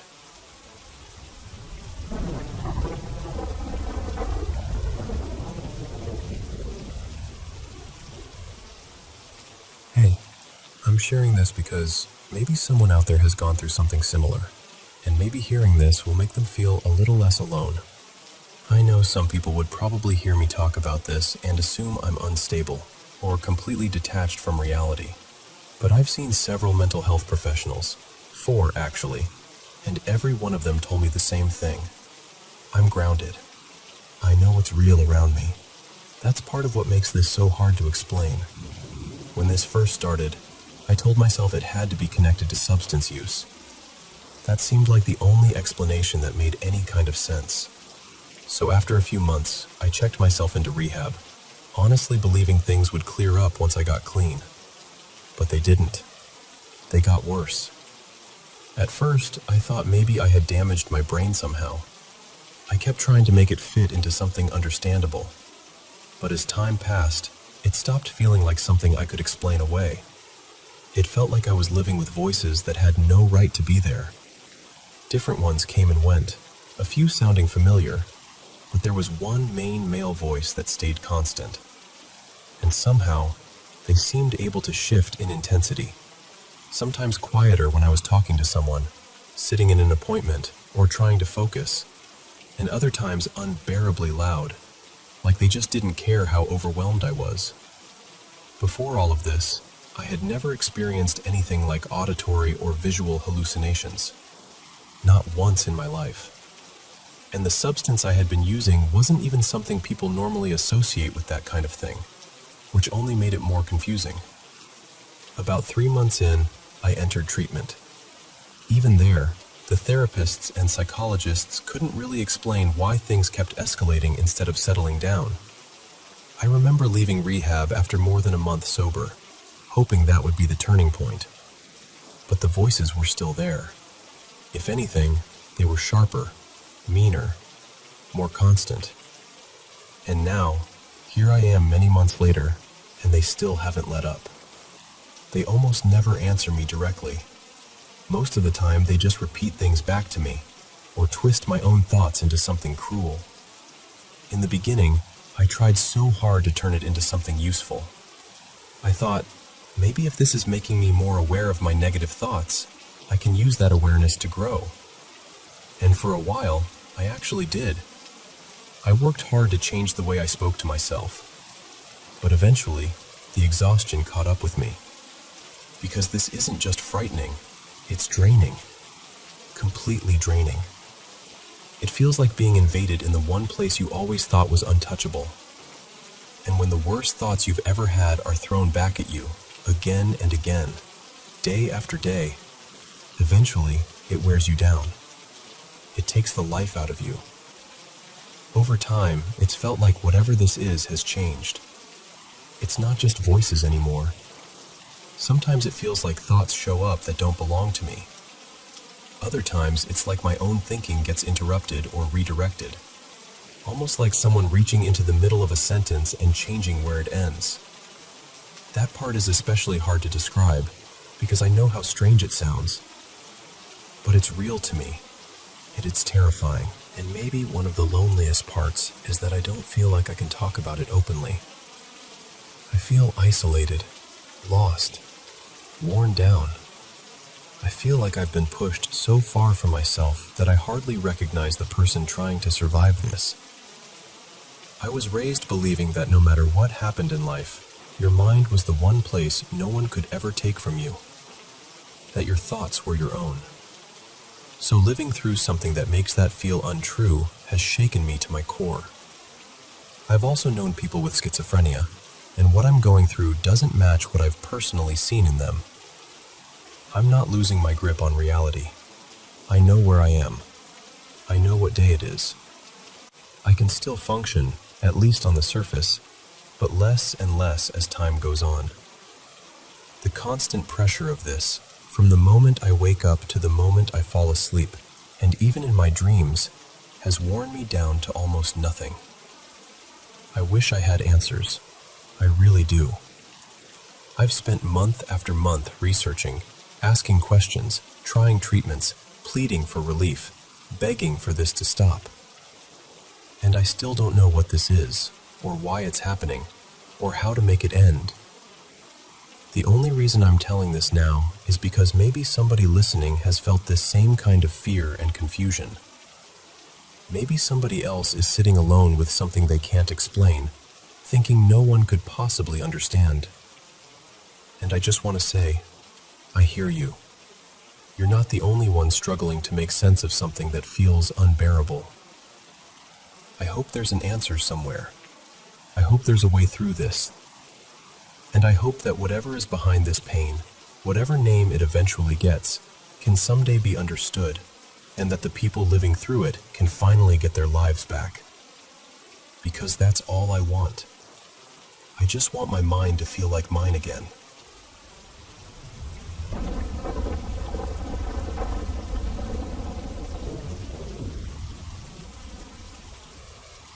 I want to tell you about someone I loved very much. I'll call her Jade. She died by suicide almost 4 years ago, and honestly, the kind of grief that follows something like that is hard to explain unless you've lived it. There was so much pain, so many questions, and so much healing that all of us had to work through just to begin making sense of what happened and how deeply it affected us. Since she passed, a lot of us have felt like she still reaches out in little ways. Some of the signs have been subtle, some impossible to ignore. And this is one of the experiences that stayed with me most. Back in late fall of 2024, I opened Snapchat and started looking through my memories. The second I clicked into that section, the app started acting strange. It was glitching in a way I'd never seen before, and after maybe 10 seconds, a picture of Jade and me opened all by itself. I just sat there staring at it. Then, about a week later, I dreamed about her. I'd only dreamed of her once since she passed, so this was rare. And this dream felt unbelievably real. We were just together, hanging out like old times, talking like nothing had changed. I remember feeling confused the entire time, thinking, "You're supposed to be gone." But there she was, so present, so familiar, like no time had passed at all. I didn't think too much of it afterward. I just kept moving through the week. Then that Friday, one of our mutual friends, I'll call him Joel, messaged me and said Jade's boyfriend, who I'll call Antonio, had a fight that night and asked if I wanted to come. Antonio, Joel, and I had all been friends for years, and Antonio was actually the reason we met Jade in the first place. So I went, mostly because I wanted to support him. Jade's sister was there too. I'll call her Emmy. After the match, Antonio won, and Emmy was so happy. She kept telling everyone, "My little sister's boyfriend won." She was glowing.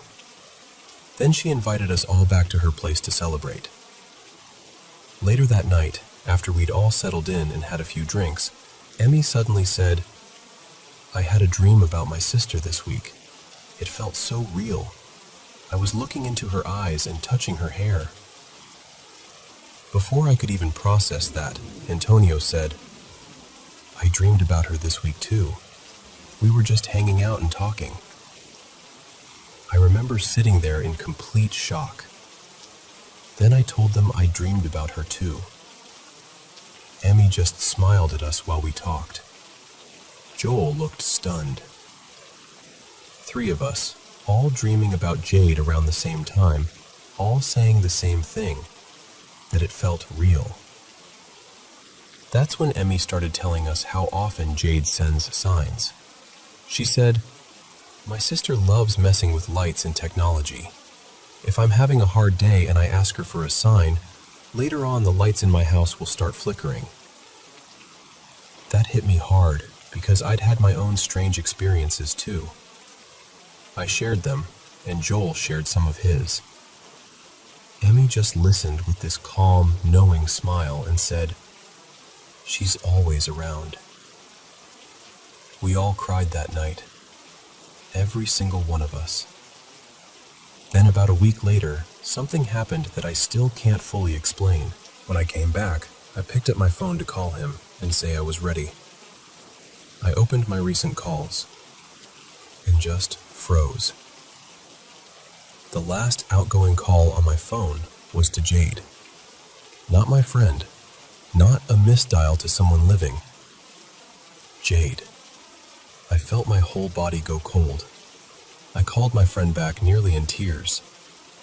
I've had signs from her before, but something that direct? That almost never happens. I was trying to pull myself together while I talked to him, and when he got there, the first thing he said was, why is the light on in the room next to yours? I said, you mean the living room? He said, no, the other room, the one farther down. That's when I realized he was talking about my parents' bedroom. My parents had left for a trip over a week earlier. No one had gone into that room since they left. And immediately, I thought about what Emmy had said, how Jade liked to play with lights. So I walked down the hall, opened the door, saw the light on, and just stood there for a second. Then I switched it off and went on with my night. But inside, I knew. She still watches over me, over our friends, over her family. And whatever love really is, I believe this much with my whole heart. It does not end just because someone dies.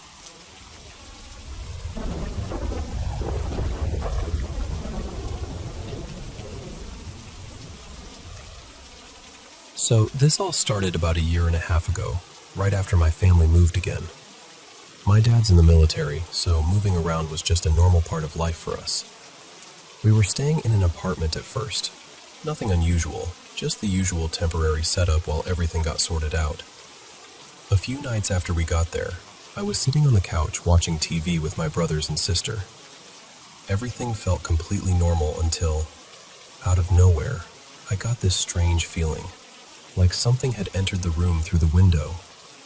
I turned and looked right away, but the window was shut and locked. My siblings were sitting right beside me, so it wasn't any of them moving around. Then, just a moment later, I felt that same presence again, except this time it seemed to be near the door across the room. When I looked over, the door was actually shifting a little, like it had been nudged. I remember feeling unsettled, but I told myself it was nothing. About 2 weeks later, we moved into a house not far from that apartment complex. For the first few nights, I was sleeping alone in my room on a borrowed air mattress. That's when I started hearing it. Breathing. Slow, steady breathing, like someone was standing right beside me in the dark. At first, I thought maybe the mattress had a leak or something, but I checked, and it definitely wasn't that. Even after I got a regular mattress, the sound kept happening. Only at night. Only when I was alone. I tried to explain it away, tried to find some logical cause, but I never could. After a while, I kind of trained myself to ignore it. I didn't like it, but I got used to it. Then one night, I looked toward the corner of my room and saw a figure standing there, just still, watching me. I can't even explain the fear I felt in that moment. I was frozen. I didn't scream, didn't move, didn't do anything. The next morning, I convinced myself it had to be sleep paralysis. That made the most sense, because surely if someone had really been standing in my room, I would have reacted, right? For a few days, nothing happened. Then one afternoon, I went walking in the woods near our neighborhood.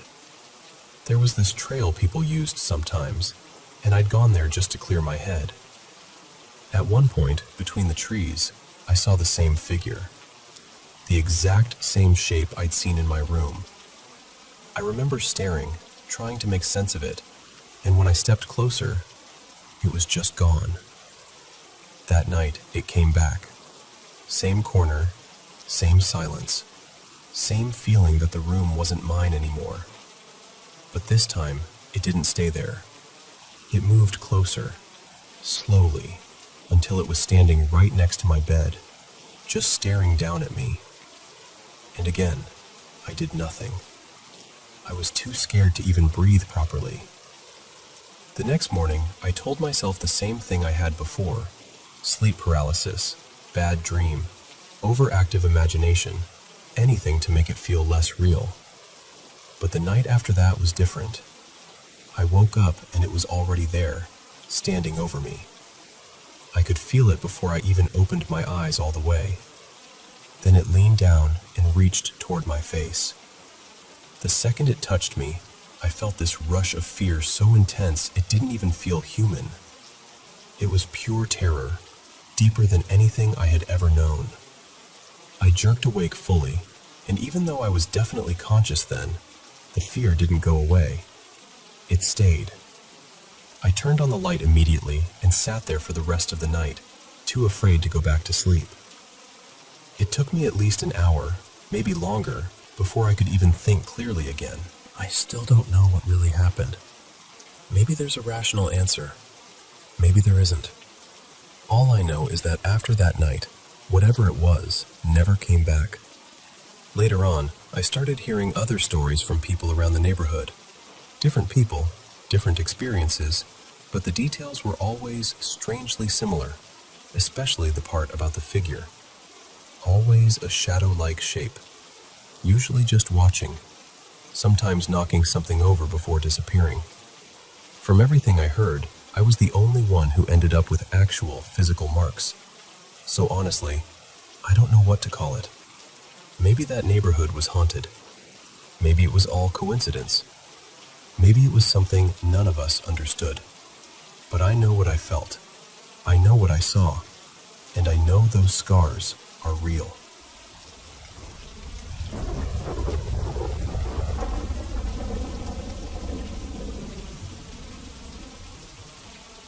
I was probably around 9 years old when this happened, and now that I'm almost 42, I can still remember it so clearly.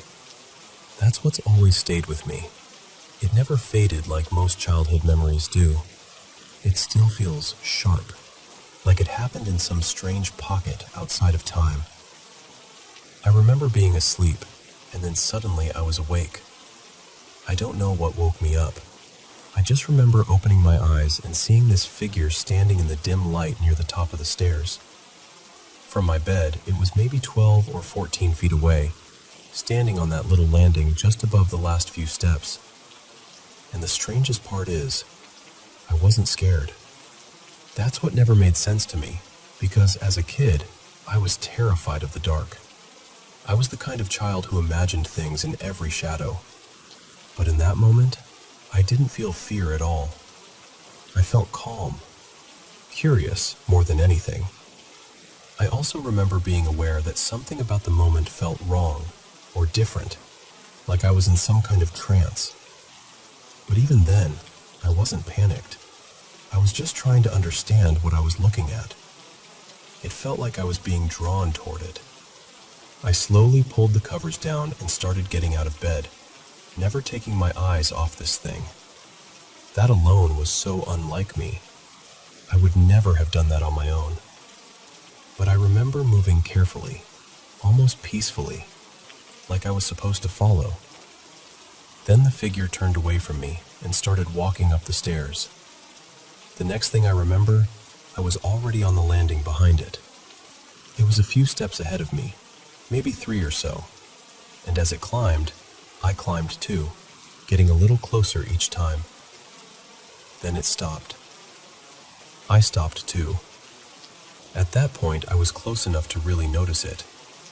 I started reaching my hand out toward it, almost like I wanted to touch it. And while all of this was happening, I was thinking so clearly. That's another part I've never forgotten. I was fully aware, studying it in this weird state of amazement. It looked human-shaped, but not fully human. Its body was covered in thick fur, kind of like a wolf's, but the color was unusual, a reddish-brown shade, almost like clay or rust. It seemed solid, muscular even, but not huge, not towering, maybe around the size of a grown man. What stood out most were the arms. They seemed longer than normal, not quite proportioned like ours. I kept reaching toward it, wanting to feel the fur, I think. Its back was still to me. Then, just before I could touch it, it started to turn around. And because we were more than halfway up the stairs by then, the light was brighter. I realized I was finally about to see its face. It turned slowly, and right at that exact moment, I heard my mother's voice call out, "Casey, what are you doing?" The second I heard her, I turned toward her voice. That broke whatever hold the moment had on me. I looked right back at the figure, and it was gone. Just gone. And suddenly I was aware of myself again, really aware, and I was standing there on the stairs with both arms stretched out in front of me, reaching for absolutely nothing. My mother rushed over, clearly startled, and put me back to bed. I remember her tucking me in so tightly, wrapping the blankets around me like she was trying to shield me from something she didn't understand. Then the next morning, I woke up to her panicking. I still don't know what happened that night. Maybe it was some kind of lucid dream, maybe sleepwalking, maybe something paranormal. I honestly can't say. But I've carried it with me my whole life, always wondering what that thing was, and why I felt no fear at all. More than anything, I remember how aware I was, how deeply conscious I felt in the middle of it, like I somehow knew this was not an ordinary dream.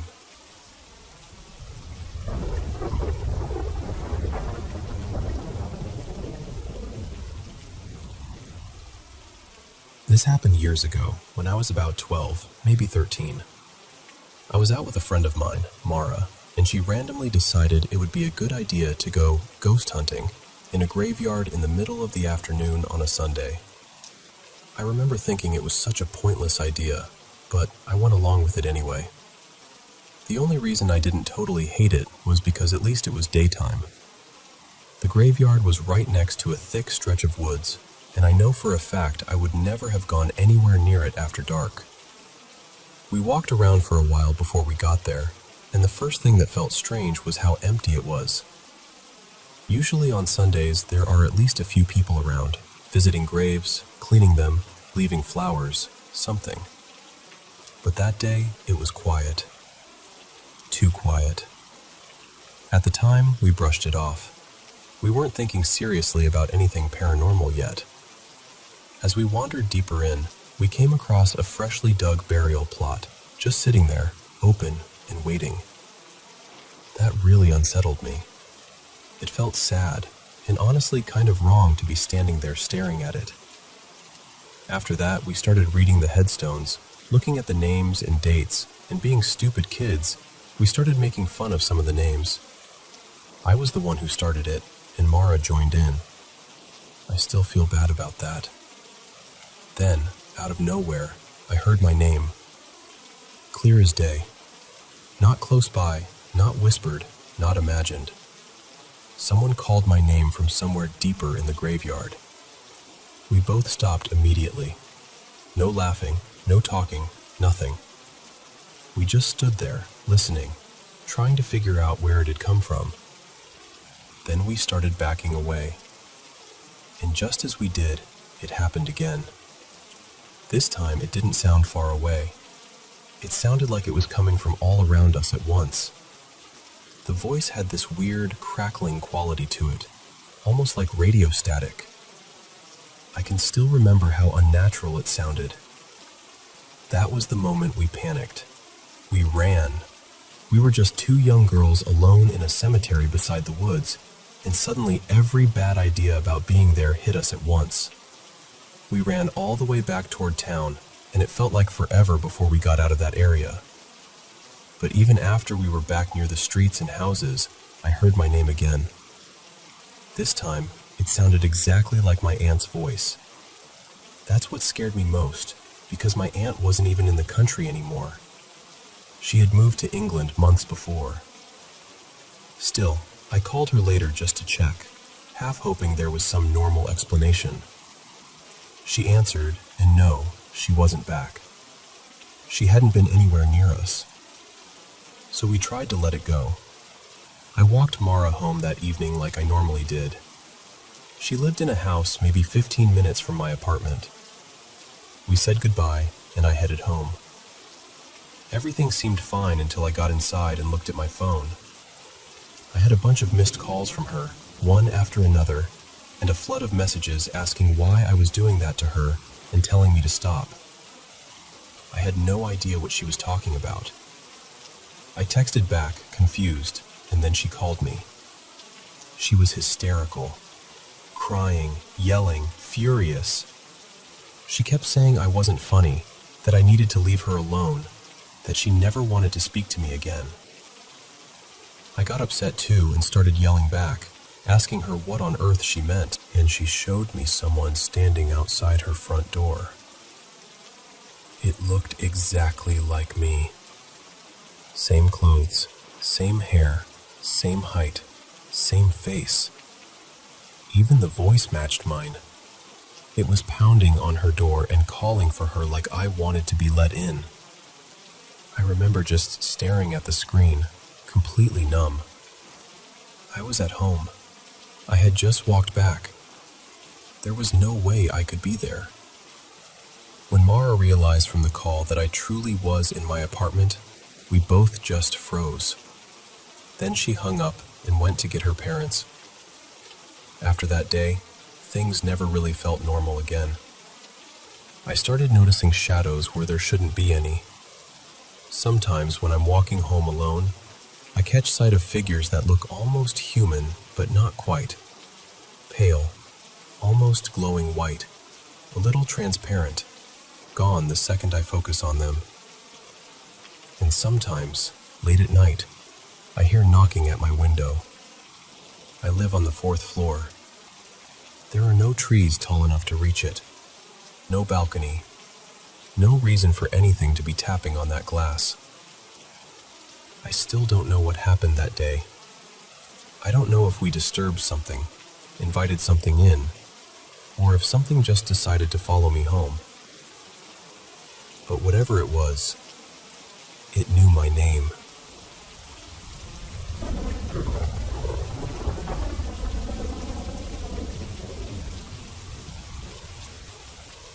I want to tell you this carefully, because even now, years later, I still don't fully know what happened to me. For context, I was a heavy IV meth and heroin user from my teens until I was about 31.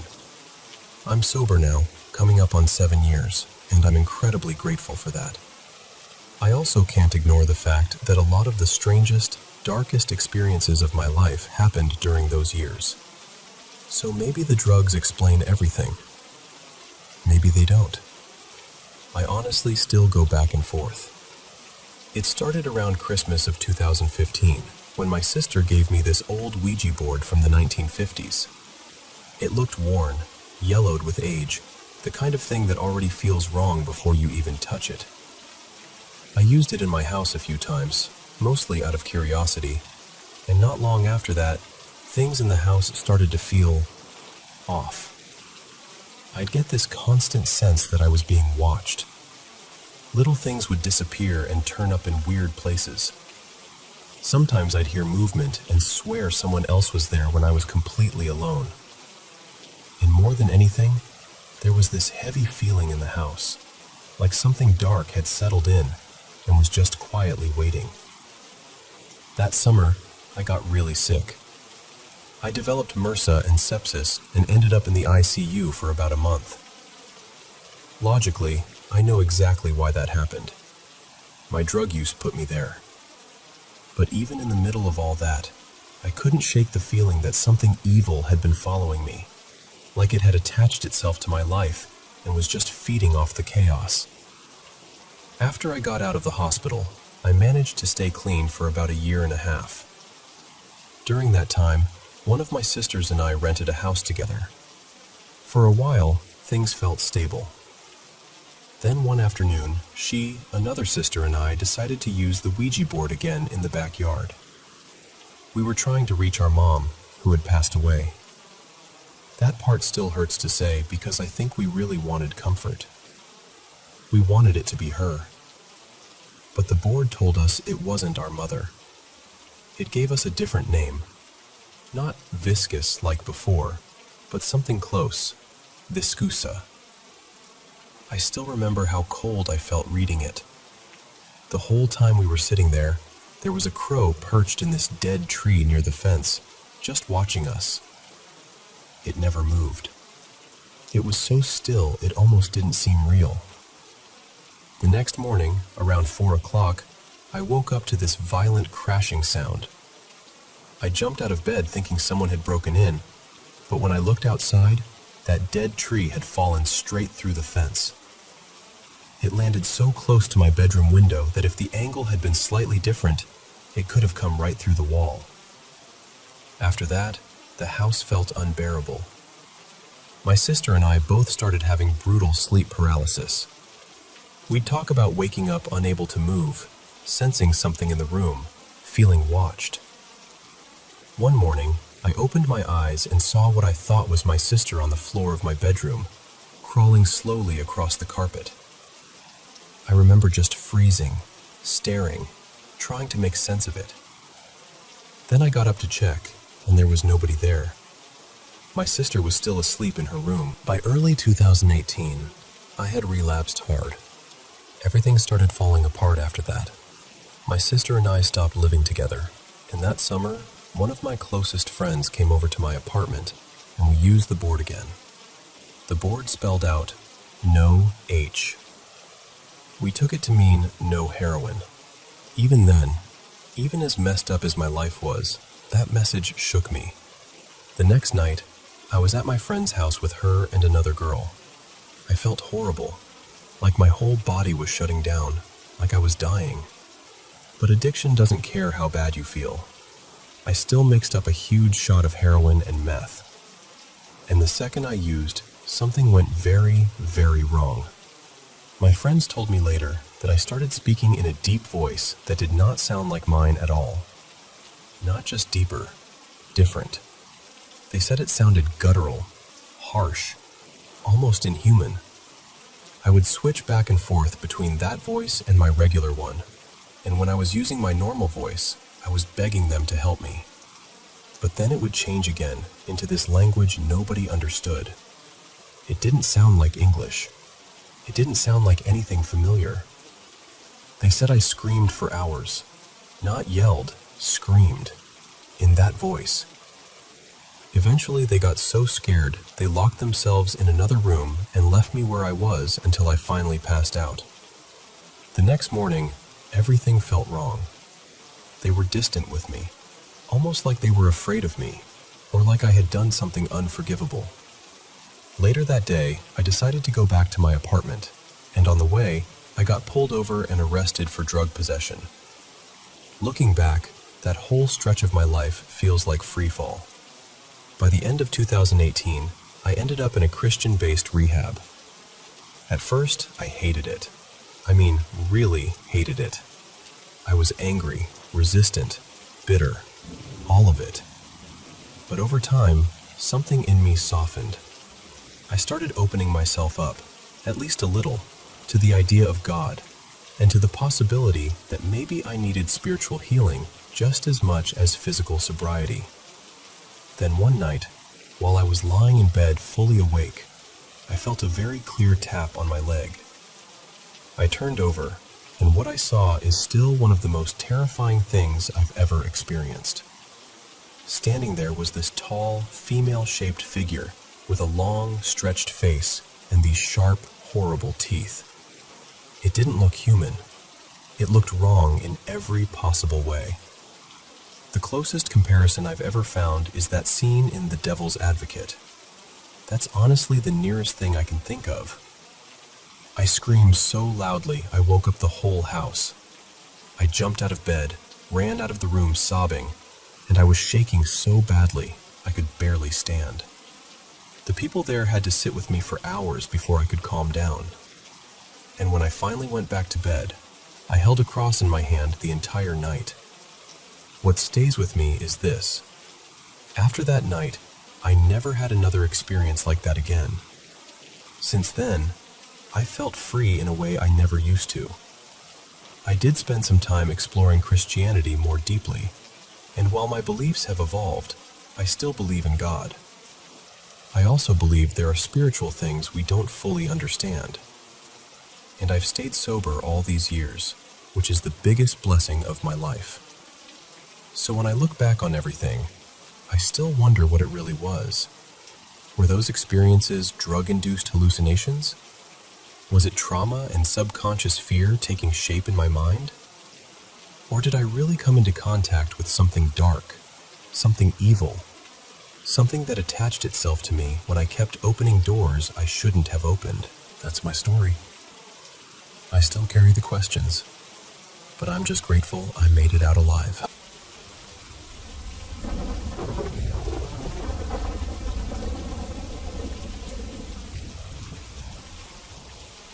So, this happened in 2023, and honestly, it's one of those things I still can't fully explain.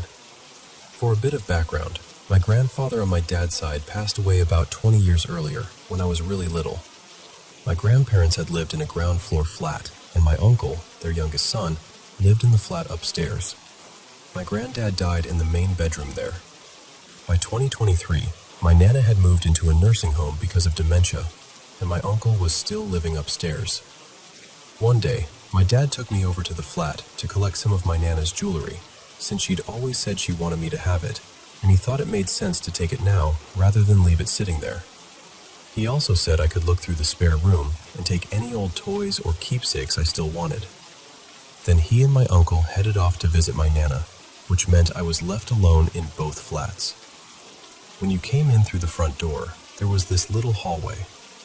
The main bedroom was immediately on the left, and the spare bedroom was across from it on the right. Farther down were the living room and kitchen. I went straight into the spare room first, because I was hoping to find this old vintage toy I used to love, an old transforming burger toy from the late 80s. I started rummaging through boxes and shelves, but I got distracted by all my childhood things. Sitting on my Nana's bookshelf was this music box I remembered so clearly, 2 tiny kittens in a little cart. I picked it up and wound it, just for old time's sake. The second it started playing, I regretted it. The tune had always sounded a little sad to me, and being there alone, surrounded by all those memories, it suddenly hit me so hard. I started feeling like I was doing something wrong, like I was taking things from my Nana when she wasn't there, even though everyone had told me it was okay. She was still alive, but she didn't remember me anymore, and I think that's what made it hurt so much. I just stood there thinking about how badly I wanted things to go back to how they used to be, and I completely broke down. I was crying so hard I could barely see. I tried to keep searching for a little while, but I couldn't focus. After the music box finished, I picked it up and put it carefully back on the shelf. I remember that clearly, because I moved it enough that if there had been any little bit of winding left in it, it would have run out then. I'm sure of that. I looked around a bit more, but in the end, I gave up. I never did find the toy. After that, I went across the hall into the main bedroom. There was a huge mirrored wardrobe along one wall, and I stood in front of it for a moment, trying to pull myself together. It wasn't working. I was still crying as I went around the bed toward my Nana's dresser to collect the jewelry. Then, all at once, I stopped. I heard the music box playing again, and I mean, really playing. Not a tiny leftover note or some mechanical click. The full melody. By then, a good amount of time had passed since it had stopped in the other room, and I knew there was no winding left in it. I turned my head and just listened. I stopped crying completely. Then I slowly walked back around the bed and toward the bedroom door, almost expecting the sound to stop or for me to realize I was imagining it. But when I reached the doorway and looked straight into the spare room, I could see the music box sitting there on the shelf, and it was absolutely playing. I just froze. Then I said, out loud, "Granddad, is that you?" The music stopped instantly. Not faded out, not slowed down. It just stopped. I rang my boyfriend first, then my mom, and told them what had happened. Both of them agreed it was really strange.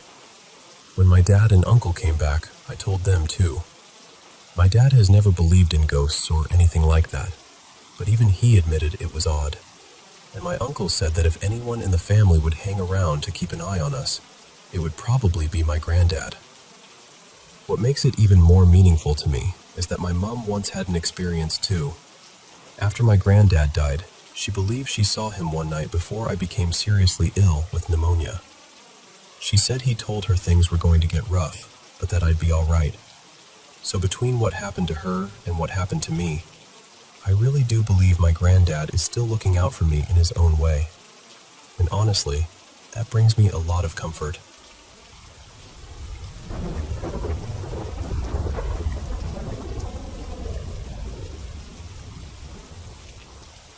I live in Minnesota, and over the past couple of years, I've had two experiences that I still can't fully explain. I've replayed them so many times in my head, and even now, they don't feel any less unsettling. The first one happened in late 2024 in a small town near Malacca, at an assisted living home where I was working at the time. One of my coworkers had stepped outside, and this was someone who was usually tough, calm, not the kind of person who got shaken easily. I was in the bathroom when she suddenly came rushing back inside. I could hear her yelling before I even got out, but I couldn't make out what she was saying at first. I just knew from the sound of her voice that something had scared her badly. When I came out, she was panicked, stumbling over her words, repeating herself, saying she'd seen someone by her truck. She kept motioning over her face again and again, trying to explain that the person had on dark clothing, a hood up, and where the face should have been. There was just nothing. No features. No eyes, no mouth, nothing at all. Just this black, empty space. Before I could even process it, she ran to the nearest window and yelled for me to come look. And when I got there, I saw it too.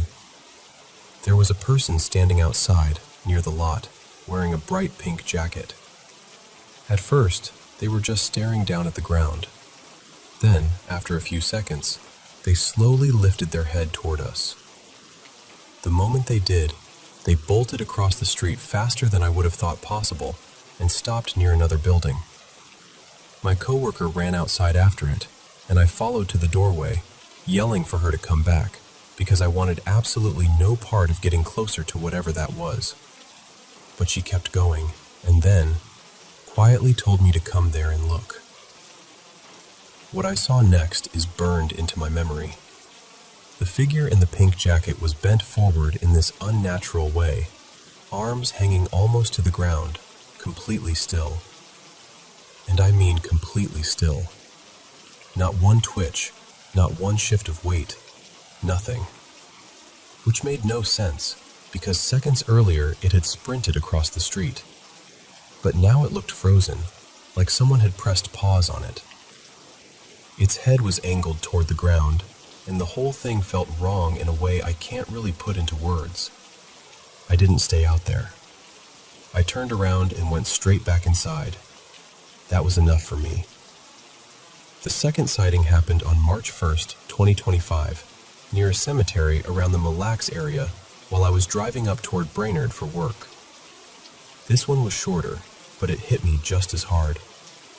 I was passing by the casino, and for some reason I happened to glance to my left. I never do that there, and honestly, I hadn't even really noticed there was a cemetery across from it before. But that day I looked, and standing at the entrance was a man pacing back and forth. He had on a gray and black hoodie, dark gloves, black pants, dark shoes, hood up. And just like the first one, his face was wrong. Completely blank. No features at all. Just this dark, faceless void where a face should have been.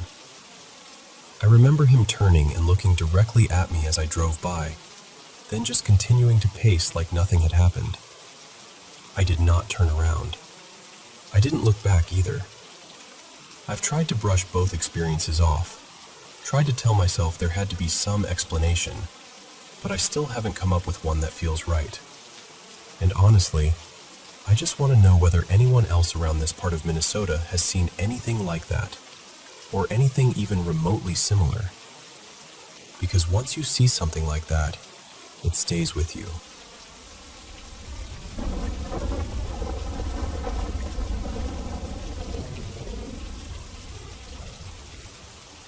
So this happened years ago on Halloween night.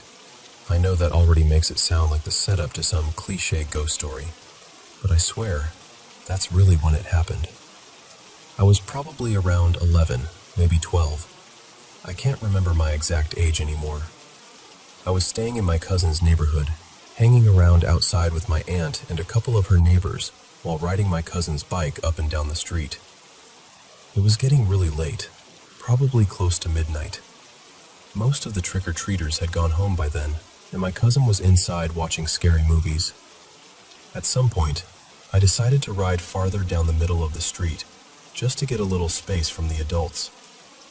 My aunt was getting on my nerves for whatever reason, though I honestly can't remember what she was even doing. Since it was so late and the neighborhood was quiet, I wasn't worried about cars.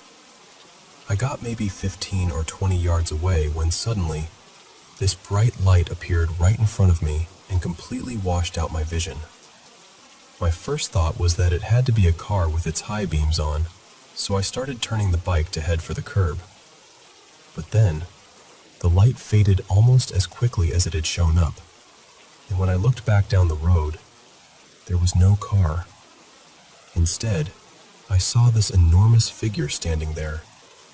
It was maybe 20 yards away from me, and the first thing I noticed was how unbelievably tall it looked.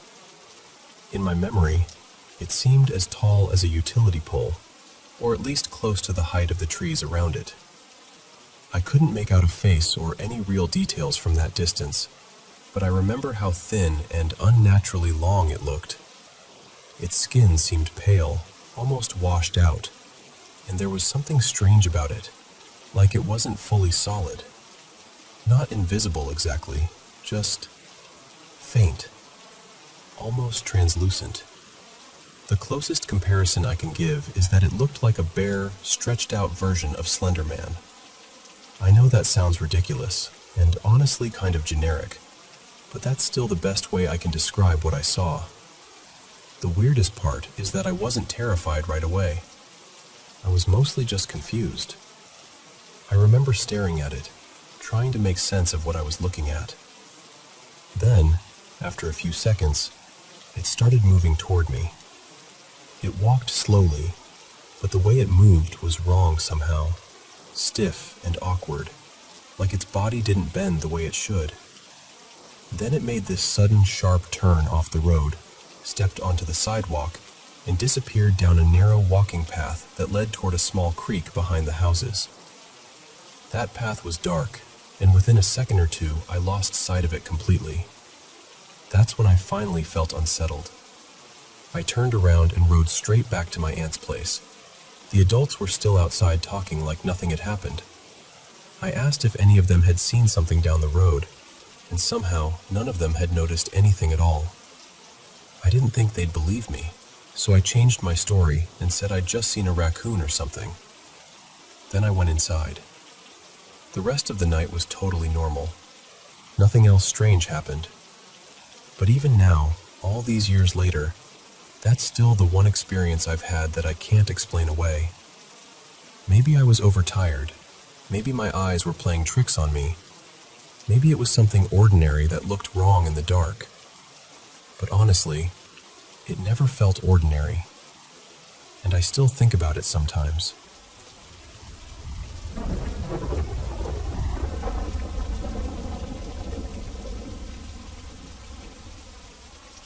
I've always been fascinated by sound and the way it can affect both the mind and the body. But for a long time, it was just a curiosity of mine. I didn't know it would one day become something much deeper, something personal. What really changed everything was an experience I had years ago, one that still stays with me. It made me see reality in a completely different way and pushed me toward creating and working with solfeggio frequencies. It happened at my grandmother's house in the Puebla region of Mexico, a place that always felt full of memory, mystery, and presence. My grandmother, who spoke Nahuatl, was known in the family for her prayers, herbal remedies, and quiet spiritual wisdom. One evening, I was alone in her room, a room that still carried her energy so strongly, and I began to hear this low humming sound. It wasn't coming from a speaker or an appliance. It felt like it was coming from the air itself. The sound was steady, deep, almost vibrating through me. Within moments, I felt this intense pressure in my chest, and my body froze. I couldn't move.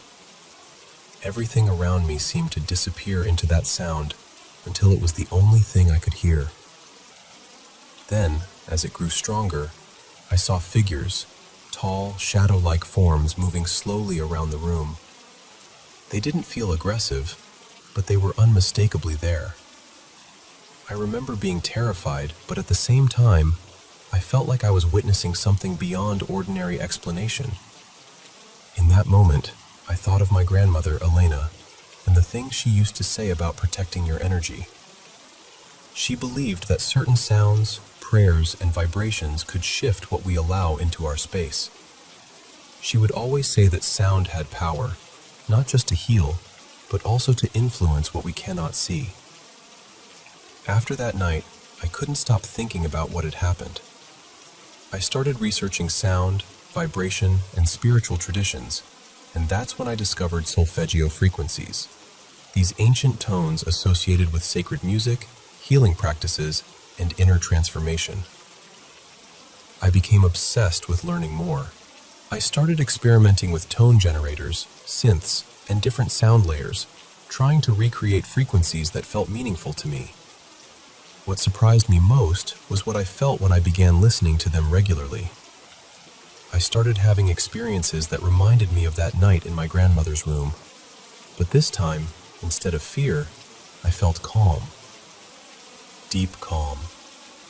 Peace, clarity, and this strange but beautiful sense of connection, like I was touching something just beyond the surface of everyday life. That's what led me to bring these frequencies into my meditation and healing work. I started to understand sound as more than just something we hear. To me, it became a doorway, a way of entering altered states of awareness and connecting with something greater than ourselves. And honestly, I still wonder about it all. Are sound vibrations part of a bigger mystery we still don't fully understand? Maybe. Science hasn't explained everything, but ancient cultures seem to know that sound could shift perception, energy, and even reality itself. The more I explore it, the more convinced I become that sound is one of the most powerful tools we have. Today, these frequencies are part of both my life and my creative path. Whether I'm using them for meditation, healing, or spiritual protection, I truly believe their potential is limitless.